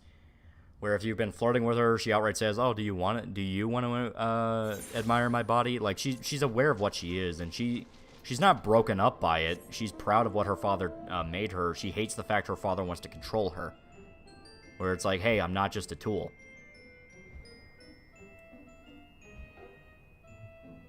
Don't chest plates that protrude like boobs resist arrows better? This applies to men as well. I don't give a shit about the logic behind it because it's not meant to be logical. It's like, you're fighting dragons, you're fighting this, you're fighting that. It's like, let people have their fun, pulpy adventure. If you want to make it like, you know, Game of Thrones where it's meant to be more grounded and realistic, quote-unquote, yeah, obviously you wouldn't do that, but if it's meant to just be a Conan the Barbarian over-the-top fantasy story, why do you care?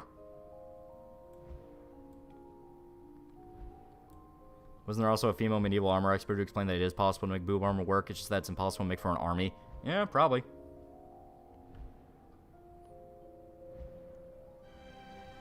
What do you expect of GTA 6? I have no idea. I can't even lie.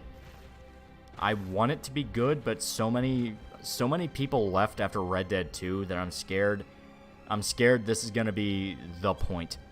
The beginning of like, oh no, now Rockstar's falling apart too. Because a lot of people left after Red Dead 2. That's not even like debatable. Pretty much all the old guard is out of the company.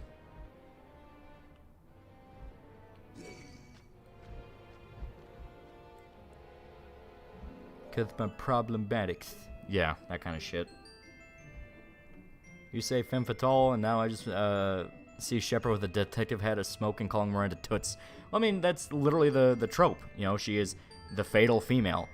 You know, you see her, and she caps a dude that helped you out in the tutorial. Granted, you find out he was a traitor, but the point is, yeah, she is literally a fatal female.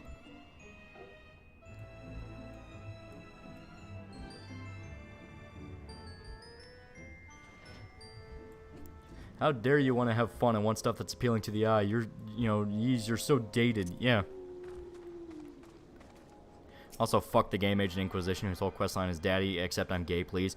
If I remember right, like, that's the dude with the mustache, right? The time wizard dude. The first thing I thought when I saw him was, oh, you're like a Doctor Who fan character, and that's literally all I kept seeing him as. Where it's like, You know how Lewis, Linkara in his lore stuff, he's always like a wannabe Doctor Who, and you feel it where like he has to explain everything. He's the captain of the ship and all that. That's what I felt with him so much. Where it's like, man, are we gonna get in the fucking TARDIS or something?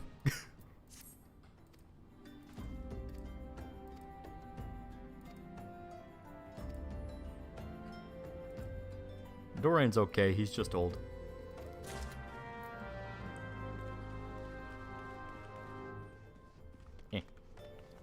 Probably a good idea good to great game because of technology, but the story is definitely going to take a hit. Yeah. Which, granted, 5 had problems, so if it can at the very least be better than 5.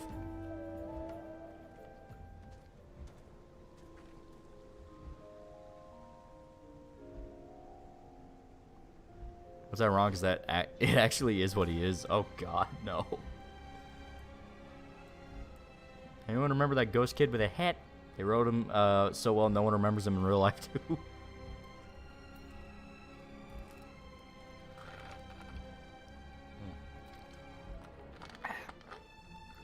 I just want Dragon Age to be fun again, man. It's not. It's that's a never shall be franchise that they've been forcing to keep going. I'll take Darkness is a lot better waifu than Megamine. I understand your position. Cassandra's cool and bangable at least. She's okay.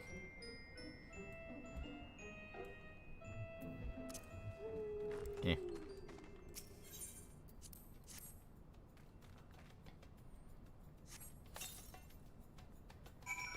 If I remember right, devs legit said they took inspiration from Doctor Who in a dev diary. Oh. I knew I was right. Oh.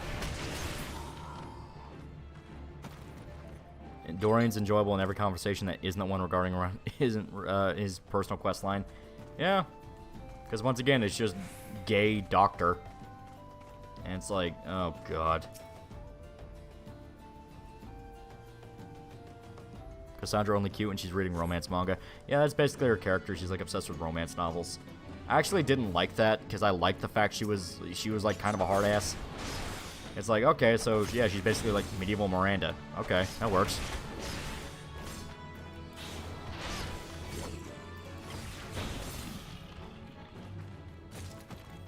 Meanwhile, as the Crusaders got fucked over by demon worshippers was fun. Some aspects too were okay, but then everything else, yeah. Yeah. I understood what they were going for in 2. One of these days we have to stream like a Dragon Age game just so we can talk about this franchise, but Dragon Age 2 tried to basically do a thing where, so, the Grey Warden in Dragon Age 1 saved the continent. Because the Darkspawn would have taken over and killed everybody and done horrible Lovecraftian evil shit. A lot of body horror in Dragon Age 1. Dragon Age 2, which also 2 had some body horror with the Red Lyrium shit, but 2 wanted to make it to where you are like a local legend. You save a city. You save a city and are a localized hero. You know, kind of making the setting smaller but making it more intimate. The problem is they reuse maps so many fucking times, and the story never got started. It just begins and then it ends. There's no middle. So it tries all these different scenarios. To its credit, there's a lot of different scenarios. Like, you have to find your mom after she's kidnapped by a serial killer. You have to do this. You have to do that. There's a lot of different quests. The problem is, actually going through them fucking sucks. They suck because you don't like the characters. The characters are just bad fantasy archetypes, and it feels like you're playing out fan fiction, and that's the most embarrassing part about it.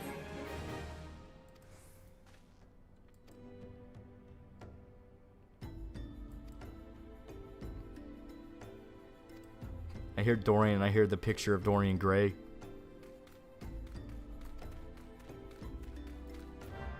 Do do do.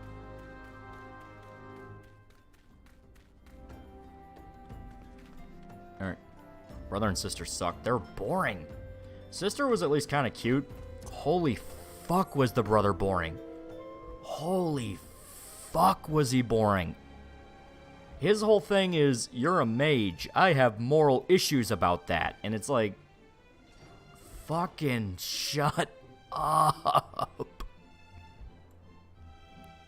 Like, literally, the brother's entire arc is, you're a mage. I have problems with that because you're a mage. I want to join the Templars. The people who torture mages to death.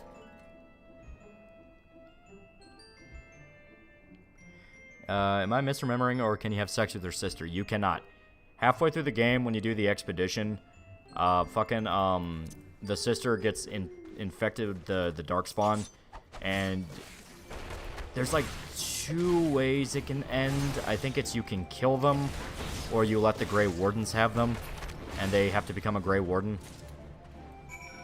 But no, there's no, like, romance for your sibling, obviously. If it came out today, more than likely, but, you know. We don't like your kind around here. It's your fucking brother. Yeah, exactly. Thoughts on Warren Zevon? Pretty good tunes. Pretty good tunes. Yeah, broodmothers were a thing in DA Origins. Also, Desire Demon Titty was removed from Inquisition because too sexy. Literally the point of a Desire Demon. Yeah.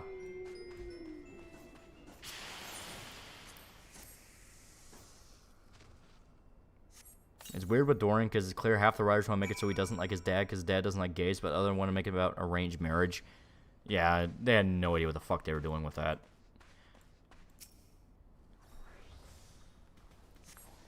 Your sister being infected is only if you're playing the mage. No, it has to be both. Because if you're playing the mage, your fucking sister dies. Your sister dies because then it's your brother that helps you. Because the thing is, if you are not the mage, your sister is the mage, because your sister is ranked with the Templars. If you're the mage, your sister dies, and it's your brother that becomes one.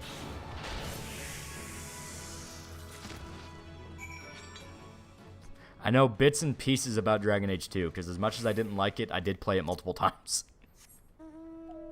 I'm excited for Rebel Moon. I don't know anything about it. Your brother becomes a warrior. Yeah.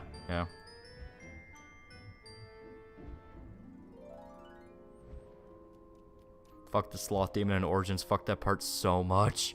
Yeah. The Fade in general kind of sucked. I liked the idea of it, but man, it goes on way too long.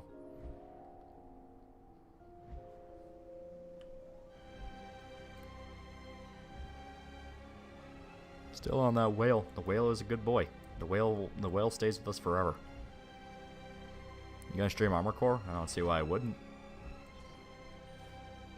The chosen dead sibling in Dragon Age 2 gets crushed by an ogre. Yeah, they get like they try to save your mom, I think, and then they die.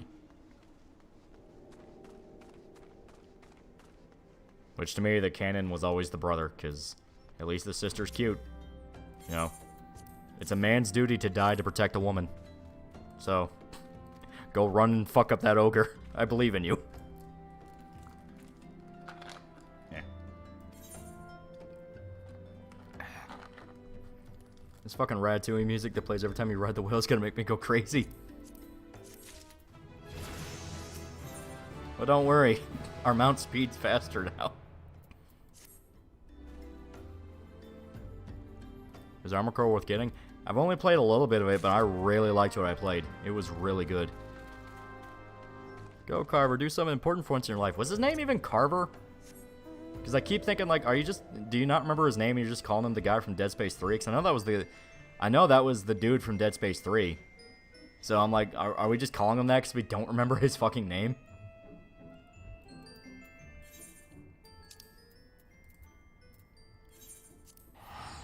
Bethany and Carver. I didn't even remember what the sister's name was.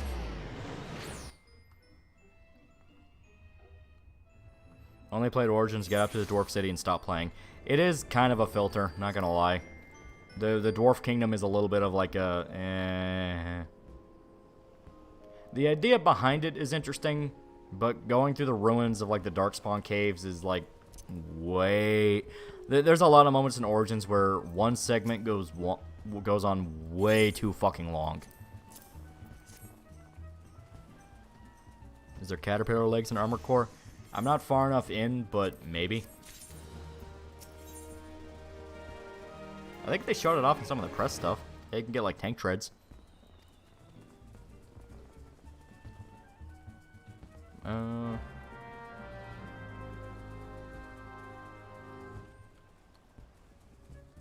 Oh, that's his actual name. Carver was just the name for the partner guy. Oh, wow. Dwarf section in Origins is interesting because siding with the conservatives is actually the good option. Yeah, it's kind of weird, isn't it? It's like you would think oh, well, you know, fuck tradition is bad, especially since dwarf tradition makes no sense. But longer term, it's like, kind of is a good idea, though.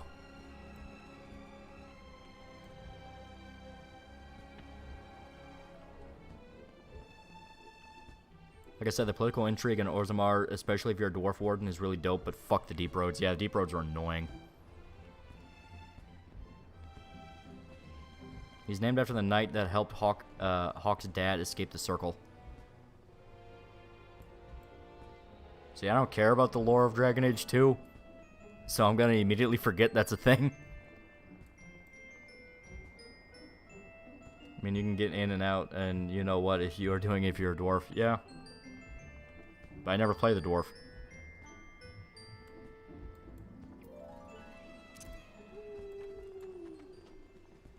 The long trek to the Tregs. Just get to see the Archdemon march the army out, but still way too long. Just get the payoff that is the Broodmother. You know? And the Broodmother fight's pretty disappointing because you just, you know, crowd it and beat the shit out of it. I mean, knowing the lore behind the Broodmothers is interesting. Where it's like, oh wow, that is like an actual fate worse than death. But, eh. Yeah, it's not really worth all the buildup.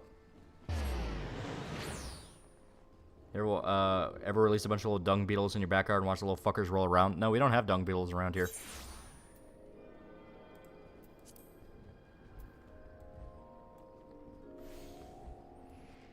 Is AC6 harder or people just retarded and need to know if it'll filter journos? The filter that everyone's talking about with Baltius, apparently that one is legitimately hard, but the other one that's pissing people off with the helicopter, that one is just a case of, hey, Dark Souls is not Armor Core, play it fucking differently. Because a lot of people are bitching about the helicopter when it's like, it's not hard. It killed me once.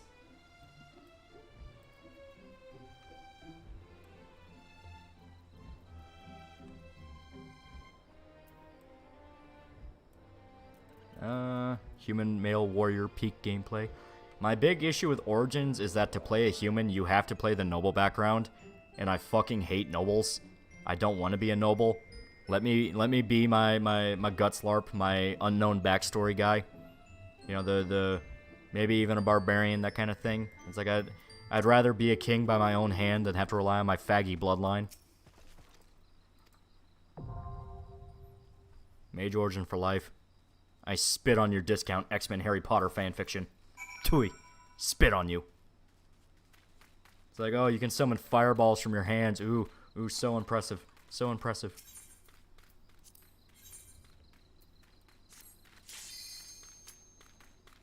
They're not used to moving and shooting. Yeah, I mean, like, it's a lot more of, like, a straight-up shooter.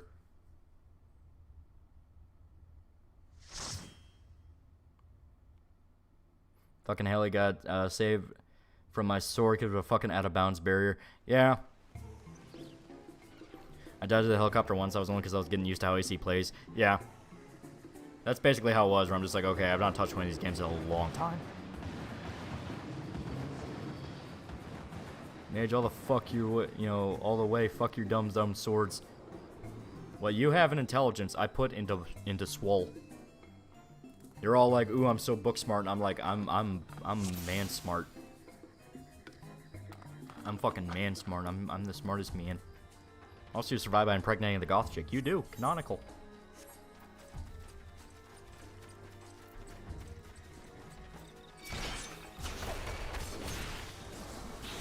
I died of the helicopter because I forgot I could heal. Yeah. Human Commoner Origin was cut from the game. Apparently, Shale the Golem was supposed to be a Redcliffe when that Origin starts. Yeah. Maybe there's like a restoration mod or something where they can add in at least somewhat of that content. Because I'd like to play that. Why is it okay for me to beat my wife? Is it Tuesday? Hate that character building never got as flexible like an Origins ever again. Yeah, because they had to streamline it. Now it was like skill trees and perks and shit like that. And it's like, man, but this is supposed to be like a fucking D&D campaign. It was literally a love letter to fucking Baldur's Gate. Can you cast a spell faster than I can throw the 20-pound weight? What's your thoughts on Solus from Inquisition? I really like how they made John Lennon the Antichrist, but the dude is also a massive hypocrite. In general, I kind of thought a lot of the shit in Inquisition was kind of eh. Like, eh.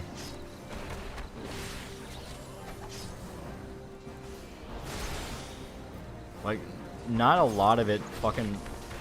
I don't remember a lot of plot points in Inquisition now that I think about it. Like, holy shit.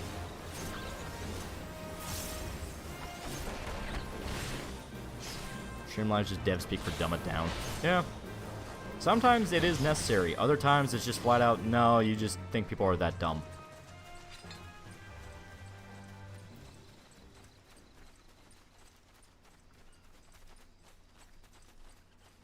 It appears we went the wrong way. Oh, wait, no. No. I think this is actually, yeah, we talked to the Pathfinder. Okay. There we go. Mage for life. Me laughs and screams in Berserker. Yeah. That's why I really like the Barbarian playthrough in fucking Baldur's Gate 3, where it's like, fuck your moral complexity. I think it's wrong and my muscles agree with me.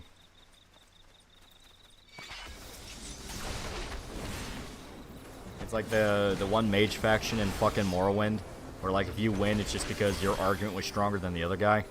Apply that, but with like every situation. It's like, clearly I'm right, because otherwise I wouldn't have been able to kick your ass. My freezer almost caught on fire, what the fuck? It's opposite day.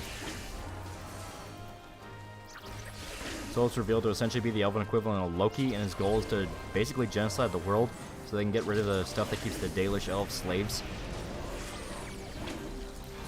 What are you talking about, like, get rid of the thing that makes elves slaves? That's just elves. Elves are made to be put in chains.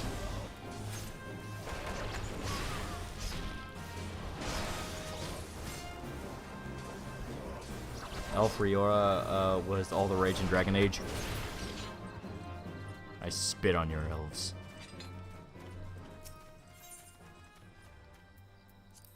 I'm flexing muscles to ignore fall damage, and I was sold. I enjoyed Monk. I like Barbarian, because I love the blunt simplicity of it.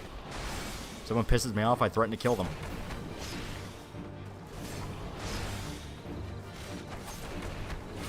Best magic users I've ever seen in RPGs: Dragon Dogma, Mystic Knight, Wizard, and Sorcerer. Yeah, Dragon's Dogma made magic feel really powerful.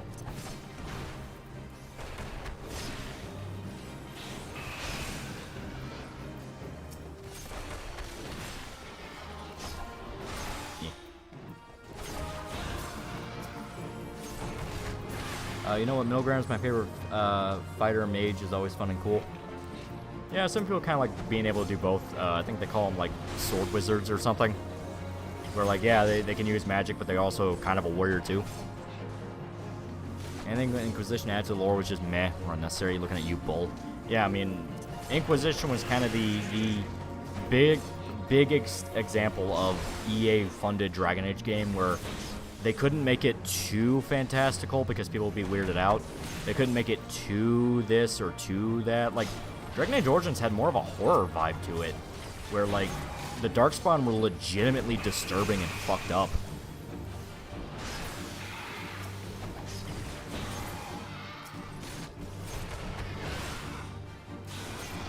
Spell sword, yeah.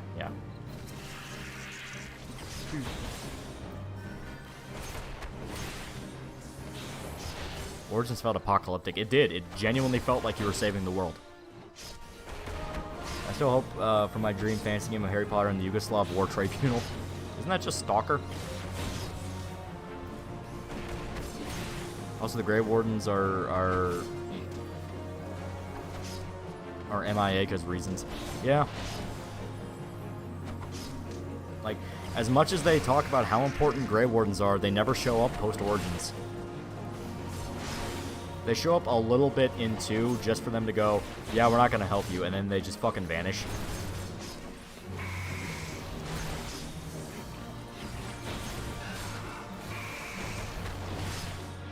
Even if you touch the blood, you would die a horrible death if you're lucky. Yeah, Darkspawn Taint was a legitimate thing. You'll either die or worse, become one of them. I mean, that was literally how they made fucking broodmothers. They would fucking force feed, kidnap women, darkspawn flesh.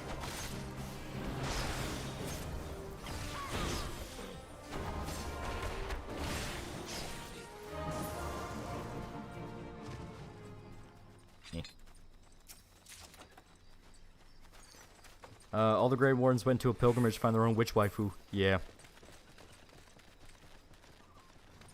I remember that Bull has a dialogue which pretty much goes, where I am from, brothels are a thing, kind of based, huh? Yeah, and it's like, aren't Quinari basically supposed to be fucking Muslims? Where they have like very, very, very strict laws?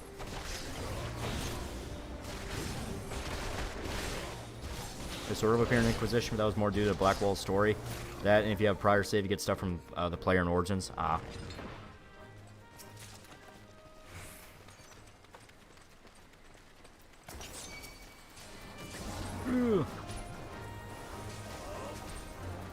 Alright. And I think after this we will call it, because I do wanna get up and have enough energy to get some shit done for the video and be able to stream. So yeah, after we clear this dungeon, we will start wrapping it up. It's almost 2 in the morning here, so like I said, I gotta get to work on Nikki Larson, which that's gonna be a fun video. I'm actually genuinely excited for that video. It's gonna be good.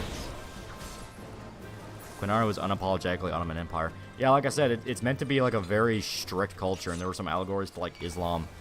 You know, it's like they're clearly meant to be like the whole idea of you would have like a fucking, you know, commander dude talking about like, oh yeah, you know, sex positivity and trans rights. Am I right? It's like that's the exact opposite of what they're supposed to be, though. Yeah, Blackwall story is essentially just, hey guys, I'm from the Grey Wardens, I'll fight with you, and then the Grey Wardens go, wait, what the fuck? This dude's a war criminal. To be fair, that is in line with like something Dragon Age would do. Quinari literally killed you if you go back to the homeland without your sword. Meanwhile, Bull, you just brainwash people and trouble goes away. Like, what the fuck? Yeah, seriously.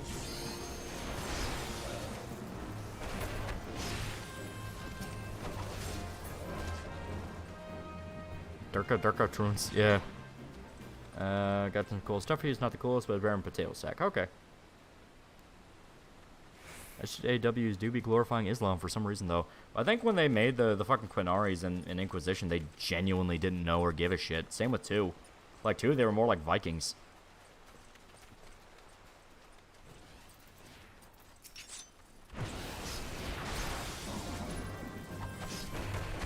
Make him a Grey Warden anyways, he's gonna LARP as one, yeah.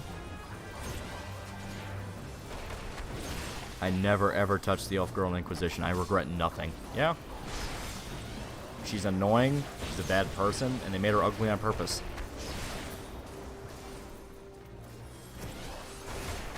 They made the warden so gay in later games, yeah. I really like Cole's story from Inquisition because he's a spirit that essentially attached itself to a dead boy and gaslit itself and thinking it's a boy. That's the elf dude, right? The bald elf dude. He bored the shit out of me. I never liked talking to him. Also in Origins, when they just, people like half bulls, but you know, just guys. Yeah, they were just very big purple people. That's kind of their thing.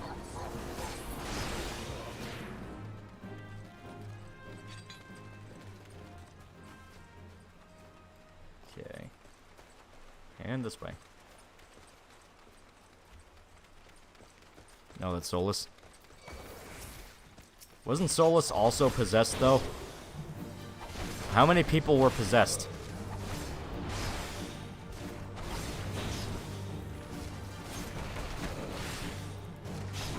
In Baldur's Gate 3, I like Fighter as a veteran general who steps up to leadership right away. I just wish you could stop trying to get me to fuck him. Yeah. Cole is the assassin, and Cole's quest to either influence him to be more like a spirit or more human. I never got that far in Inquisition. I don't know who you're talking about. I hate they made the Quinari spear chuckers when they were specifically had better understanding of metallurgy and their warriors are clad in plate armor and Origins. Yeah, like they were a legitimate threat to the fucking empire you were with, which is what made Sten walking around very, very important.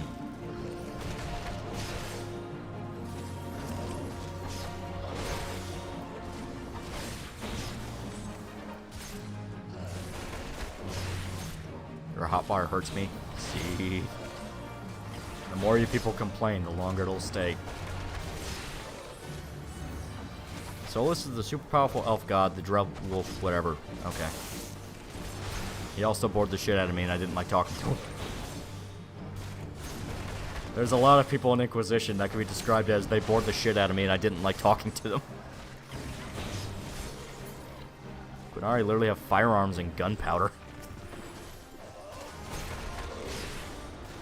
Wish you could kill the elf girl in Inquisition, like how you can kill the elf weirdo in Origins just after you meet him. Yeah, fucking, Zevran, I think his name is. The bisexual elf dude. Thanks for your bad and panda take. EM panda take. I don't know what that's referencing to. It's only too bad that apparently by the time Position did completely forget about that subplot. Yeah. For the Quinari, they do try to fix them in the DLC, because if you don't have Iron Bull, quit the Quinn religion, basically becomes a jihadi and you have to kill him. That's funny. What is your class? We're playing as a monk. We're doing punch shit. For now. We might swap over to Dark Knight once we get the ability to. For the Quinari, they do try to... Oh, never mind. Everyone was at least fun every time. Sarah just made me want to put my gun to my head. Yeah. Well, that was back when they could actually understand how to write an entertaining rogue. I do feel like a lot of times, a lot of modern fantasy stuff especially, they try too hard to make the rogue quirky. To the point that you get the Darwin syndrome from Kingmaker, where it's like, they're the coolest and most charming person ever, and I just want to hit them. Once again, that's why I like how Baldur's Gate 3 understands Barbarian. You are just matter-of-fact and dumb and violent. That's all you need. I'm not trying to impress anybody. I just want to hit you.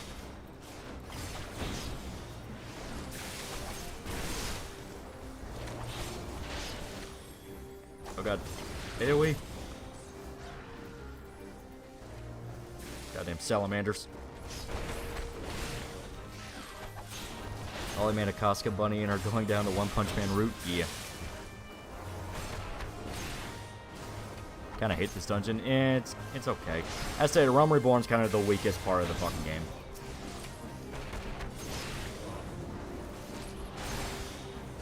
Your argument can't stand the power of my muscles, then it's wrong. Exactly. You know? My only real issue with Baldur's Gate 3 is I can't do a 0 intelligence run. Where it's, you know, like, blithering fucking idiot having to save the day.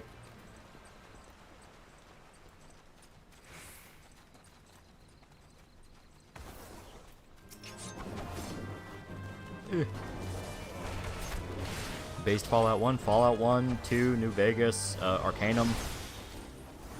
Technically Vampire the Masquerade, just in a different way with Malkavians. It's like, joke playthroughs are the best. Did you fuck the bear? The bear is if you play as a druid. You play as a druid and can shapeshift into an animal form in a sex scene. That is the context behind the bear fucking.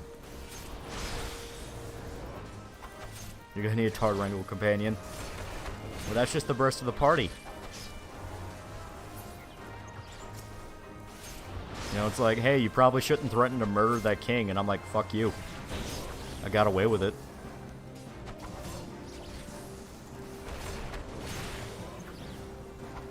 Oh yeah, the Che simp. Yeah, the Che Guevara simp guy who's like, no, he was actually super progressive for his time. It's like, he ran a death squad. Cuba called him the Butcher. Not gonna lie, the concept of you make a good point, but I'm a barbarian, so fuck you is why I love the Ogre and Darktide, where there's this personified. Yeah. Like, they don't have to be completely dumb to the point of they can't talk, but, you know, there is just an appeal to the blunt, matter-of-fact, I don't give a shit about the higher purpose, you're wrong.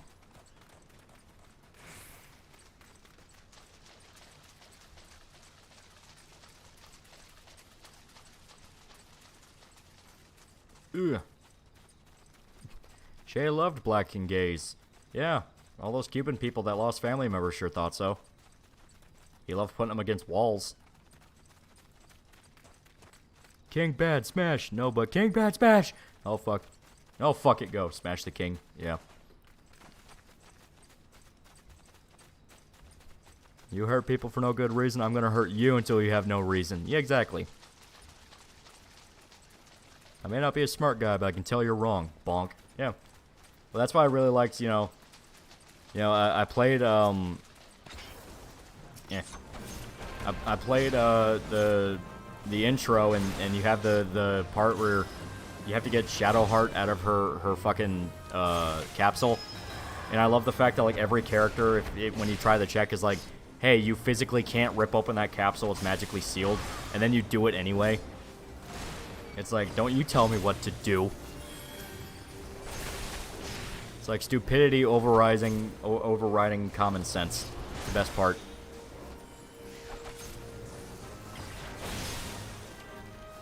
Che's nickname was the Jackal. He was hated and feared by the average person.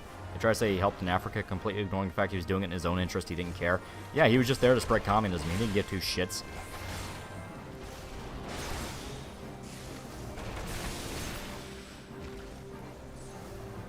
You think magic can stop me? Exactly.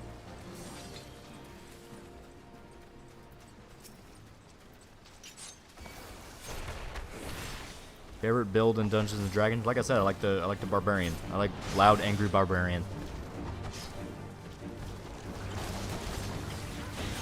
What are your thoughts on the movie Return of the Living Dead? Fucking classic. Classic.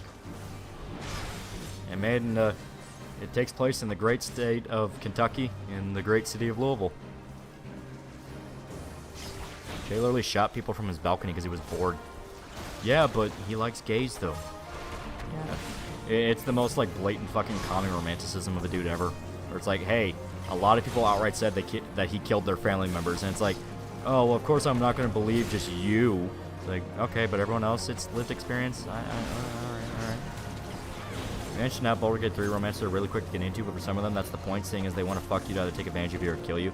I understand that, but it still is a thing of, like, hey, maybe put, like, a little heart indicator next to certain quest lines, and it still doesn't change the fact that some people flat out think it gets in the way of getting to know the characters. Like, even if it's intentional, it feels like a flaw. Getting a lolly flashback box or gay guns are better. Exactly. That's why I like Guts so much. He doesn't need magic. You know? Those big city ways of thinking, he doesn't need them. Oh god. Ow.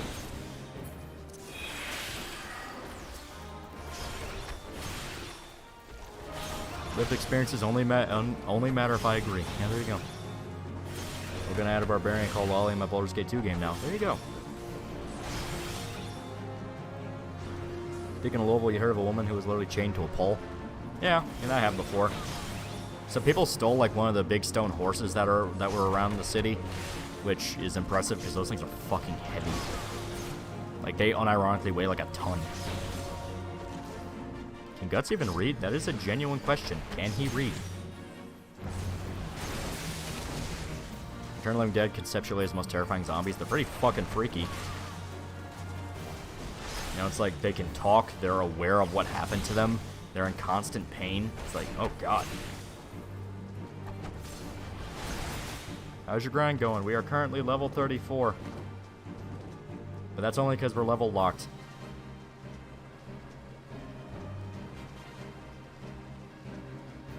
I think that's it. Okay. You can barely see. Yeah, that is true. Right now he's almost fucking blind.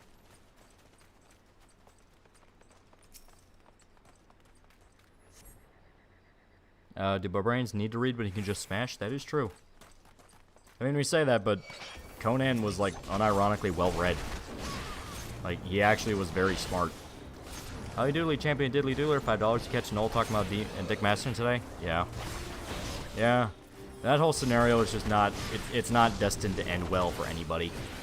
Apparently, Eric might be able to actually work out shit with the ministry company, but it's another case of Vito going behind people's back and actively fucking somebody over. And it absolutely is him because he has a history of this shit. And so much of it relies on coincidence for it to not.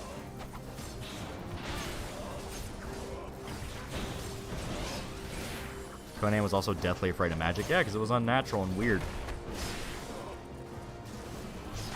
It's like, that's not how a warrior fights. That's cheating.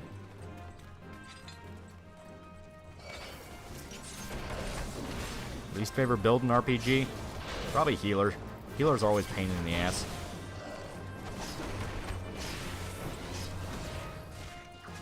How can people think Conan's dumb? Have you seen his dialogue? Bro's a poet sometimes. Yeah, exactly. It's like I said, he is the opposite of the archetyper. He's actually very well spoken. And that's kind of the thing with him, where people assume he's big and dumb, but then find out he's the smartest guy in the room.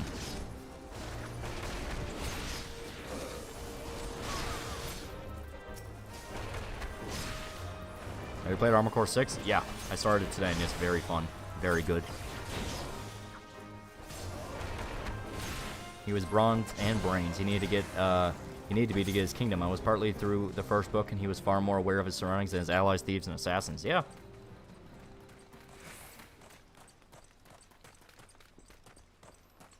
Doesn't help that Vito in this case, because when he kept referring to stuff with information with we, when just keeping the pronouns that indict him out would probably have saved him. Exactly. It's like they want to claim, well, we had nothing to do with it, and it's like, well, then why are you taking credit for it? Then it's like, well, we didn't do anything illegal. Then why are you hiding shit as if you know you did something fucked up? Like, it's a massive, like, yeah, no, you screwed up really bad.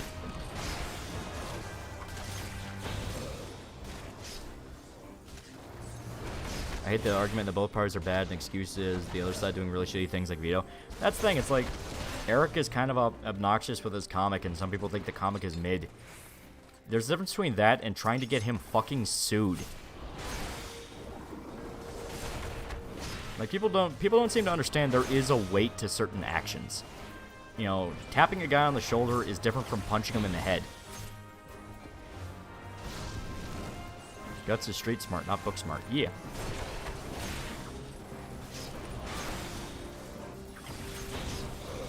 In AC6, I'm finding myself loving playing a flying heavy tank with legs, and SMGs and missiles game is great. Oh, yeah.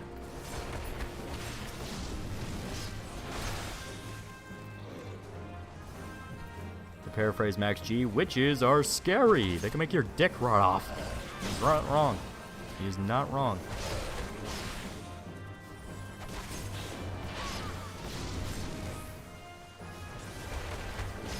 Yeah.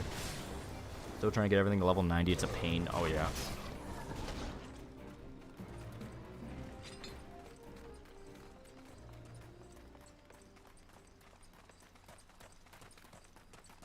Strong better than brain. Yeah.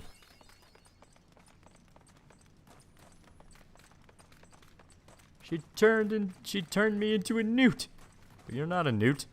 I got better. Guts can read people like a book a chunk of the time. That is true. Like, Guts just knows people.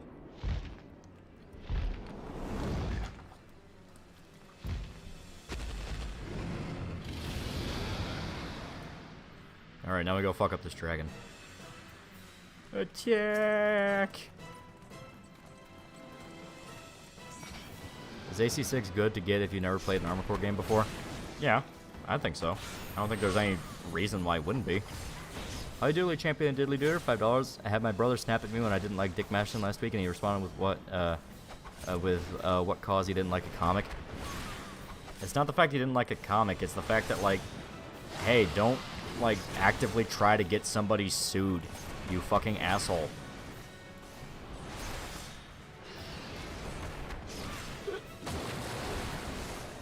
Ow.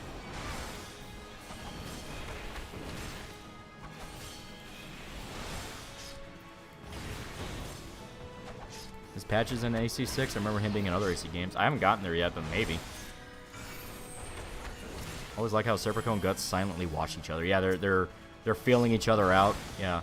Kind of like Serpico knows Guts is not as dumb as he looks.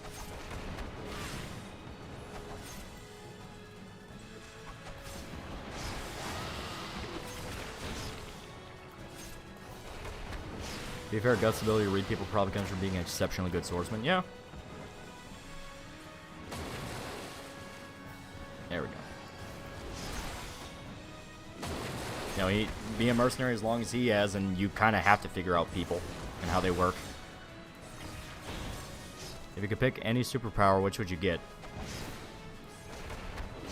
Clone any item, because then I can just get money forever.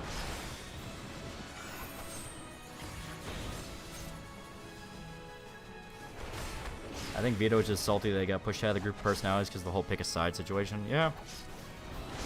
Shocker, it's like, even if you wanna give benefit of the doubt and be like, oh well, he's just fucking with people, the whole pedophile contrarianism thing, which a lot of people are flat out like, nah, he's done it too much for it to be contrarianism. Like, dude, how does it not click to your fucking head that, yeah, people are gonna drop you like a fucking hot rock if they see you talk about fucking kids? It's like, how does it not click that people don't like that? And then you remember, he's just an attention whore. The only part you might not like about the glands I'm giving you will either be the gauntlets or greaves with spikes on them, guards or Rathalos. We will figure it out. We can make it work. We have plenty of glamours. Didn't Vito endorse cuties? Yeah. He was a very proud, like, oh, I love cuties. It's, you know, he did an ironic push for the film where it's like, oh, but cuties are so good. You know, people only hate it because like, outrage marketing. And it's like, yeah, no shit, people think you're a fucking idiot. Because he's doing that thing where, like, anytime he does something where he's, like, pushing for, like, pro-pedophilia shit, it's an ironic comedy statement where it's like, oh, well, you just can't handle a joke, you know, you have such thin skin. It's like, no, you're just a fucking moron.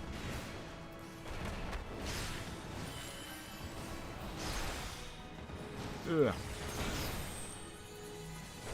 Vito and just some guy are both fucking idiots for defending that movie. Yeah, it's the thing where they wanted to prove, like, oh, we're not on the right, we're left wing, and they picked the worst issue to do it on.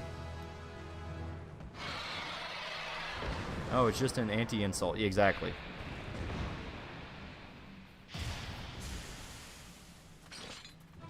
It's like, shocker, if it even looks like you're defending kid fucking, you will get screwed over because people don't like that.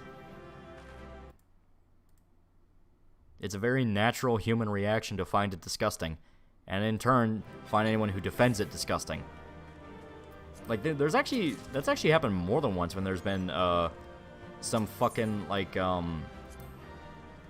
some fucking, like, sort of lefty YouTube account that builds up a right-wing audience where they seem to make one story where they want to talk about the nuance of, like, a case of, like, kid fucking or something.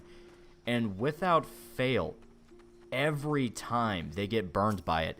Fucking Mundane Matt did it, and it's like, do you just think you're so smart you'll be able to convince people that there's nuance to a situation like this?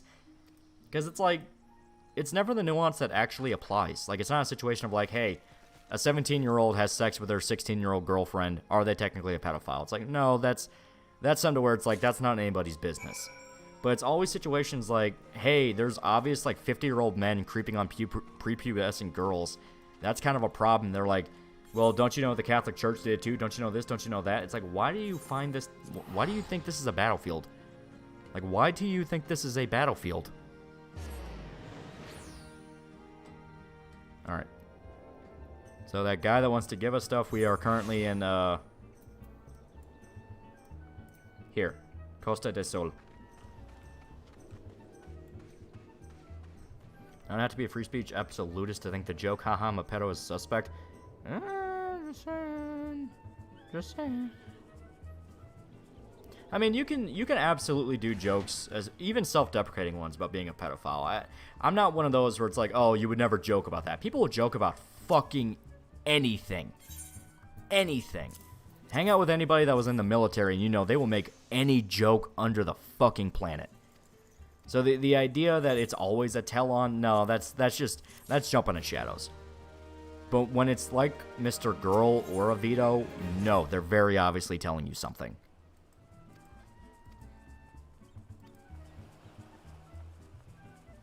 You're taking free stuff. What a gold digger. I know, right? I know, right? Okay, where is the... Okay, so we go up there. Gotcha. Oh, no. He's the male bunny, too. He's not even... You're not even playing as a girl one. What the fuck is wrong with you? Oof. Really got into an argument with my sister about why drag queen story hour was a bad thing, and she kept bringing up how pedo school teachers or whatever. That just proves the point, though. Like, that just proves the point, though. It's like, yeah, there's pedophiles that try to get into the fucking school system. But always, some people teach their kids firearm safety. That's totally the same as diddling them. Yeah, right. It's like, what the fuck are you talking about?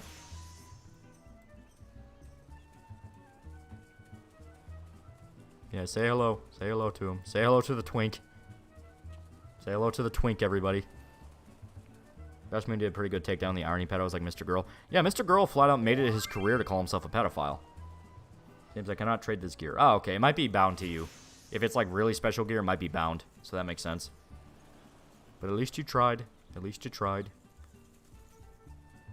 Out of curiosity, what's the whole thing with Dick Masterson? Never heard him until this shit with Vito. Him and Vito tried to fuck over Eric July.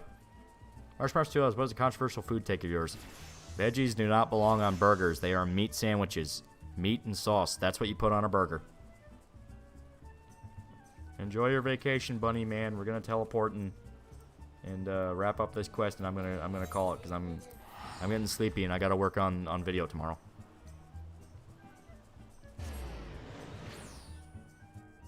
Speaking of people who try to play both sides, Dev has really gone rightward after Aiden Paladin called him out for that weird shit he tried to pull on her. Yeah. It's this thing of like, I can never be part of your circle because it's bad for my image. It's like, who the fuck cares? Like, it, you know, I understand, like, hey, there can be issues where there is nuance, but like, dude, you call a fucking spade a spade. You just call a spade a spade. It doesn't, sorry man, don't worry about it. It's nothing. It ain't nothing. You tried. It's okay. It just reinforces that road to 80 is the golden path. Only reason we were allowed to take Gil is because it's useless beyond teleport money. Alright. I shall now log out.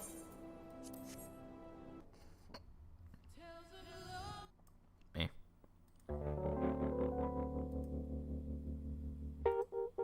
Oh, shit. Song tried to play there. We're not calling it just yet. No pickles? I hate pickles. Even if I get like a sandwich that isn't like a burger, I don't like pickles. Like I had a Cuban sandwich from a Cuban place up in Louisville. No pickle. Anything else? Good. No pickle. Can't stand it. Which is weird because my mother loves pickles. Vito just isn't smart enough to get away with it. Plenty of people can take the wrong side of an issue and get fans from it. Same with edgy humor. Well, the actual solution behind being able to make shit like that funny is very simple. Make it so over the top that everybody laughs. You know, You're not doing it to prove a point. You're doing it because it's funny. You know? You're not trying to make anybody angry. You're just trying to be funny. As tomato goes on burgers, though. No. BLT? Yes. No burger. Egg on burger? I have had that before. It's not bad, but eh.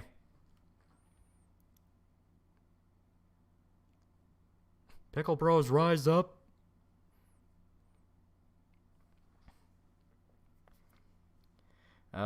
Anti-pickle gang, rise up. There you go, my people. Make it obvious. You need to make it obvious you're joking. Trying to defend pedophiles or just a cliche pedophile is funny, but just defending while acting as seriously is not. Well, South Park did it right, where I stated it's so over the top that it's like, how do you take that seriously? It's so apparent, you know? And it is meant to be lighthearted. Everyone is supposed to laugh.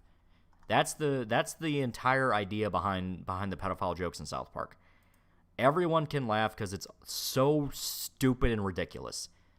But guys like Mr. Girl and Vito, no, it's just I'm a pedophile over and over and over again. Now, I do think they are joking. I do think that. You know? The problem is they don't know when to call it. They don't know when to go like, okay, but seriously though, you know, it was all a laugh. Like, you know, me and Shota double down just as like a goof, you know? Where it's like, we do eventually just come back to reality and it's like, today Dev was dismissing the actual criticism of the elites in bed and corporations and government as populist brain rot. She said that commies and far-right populists are the same on his video about Richmond of North Richmond today. Right. Yeah.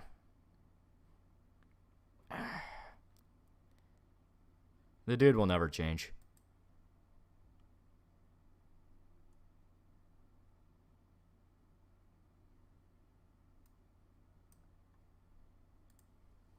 Yeah. Gotta type up something real quick. There we go. I can be right about media stuff, then all wrong about burgers. Because I'm a man, and I have testosterone, and I desire meat.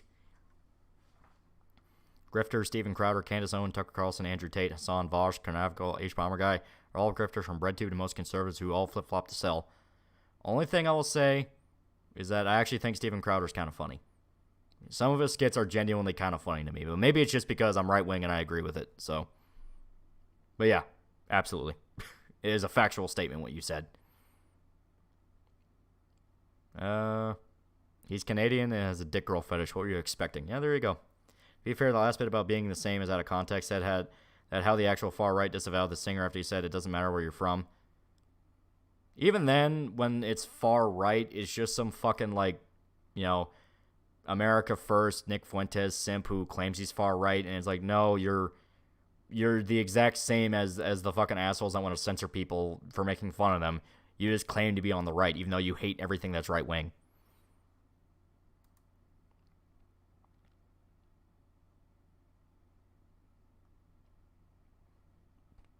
I prefer just plain meat and cheese for my burgers.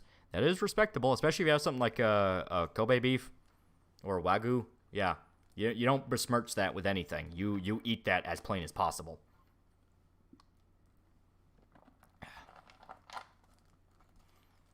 That was practically in the upper class intellectuals that song that they were singing about. Yeah. Well, it's like that's. I saw today the Richmond of Northman guy. He made like a TikTok video or something where he was talking about how he thought it was really funny that politicians were like taking his song and trying to buddy up to him. And it's like, you're the exact person my song is talking about. These fucking opportunistic assholes that don't care about people. So I saw that and I was like, he might actually be kind of legit.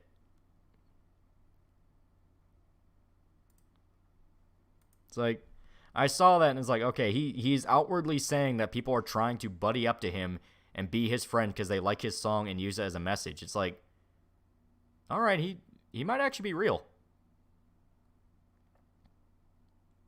We'll see your stance when you finally get gout, you meat lover. JK will also love meat. Meat is good. We are supposed to eat meat. Also, it's funny watching how in the most recent video he brought the trucker protest like he wasn't freaking out about them before and even tried to walk back to Bud Light stuff he said. Yeah. It's like, shocker, that whole, no, but you're actually wrong, though. It's like, bad idea. Bad idea. If I make a burger, is beef, cheese, lettuce, onion, maybe green pepper. I can't put veggies on it. I can't besmirch it like that. It's just wrong. It's morally wrong. You know, plants feel everything even after they're cut up. So you're just putting a plant through constant pain. It's just unethical. After an animal dies, it's just dead. It can't feel anything.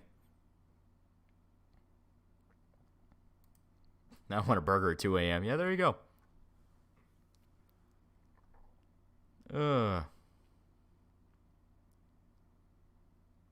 Okay.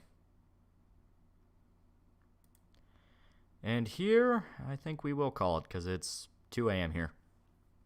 But it was a fun one. Yeah, it was a fun one. We got a little bit further. We're still in a Realm Reborn, but we're going to be in a Realm Reborn for a little while.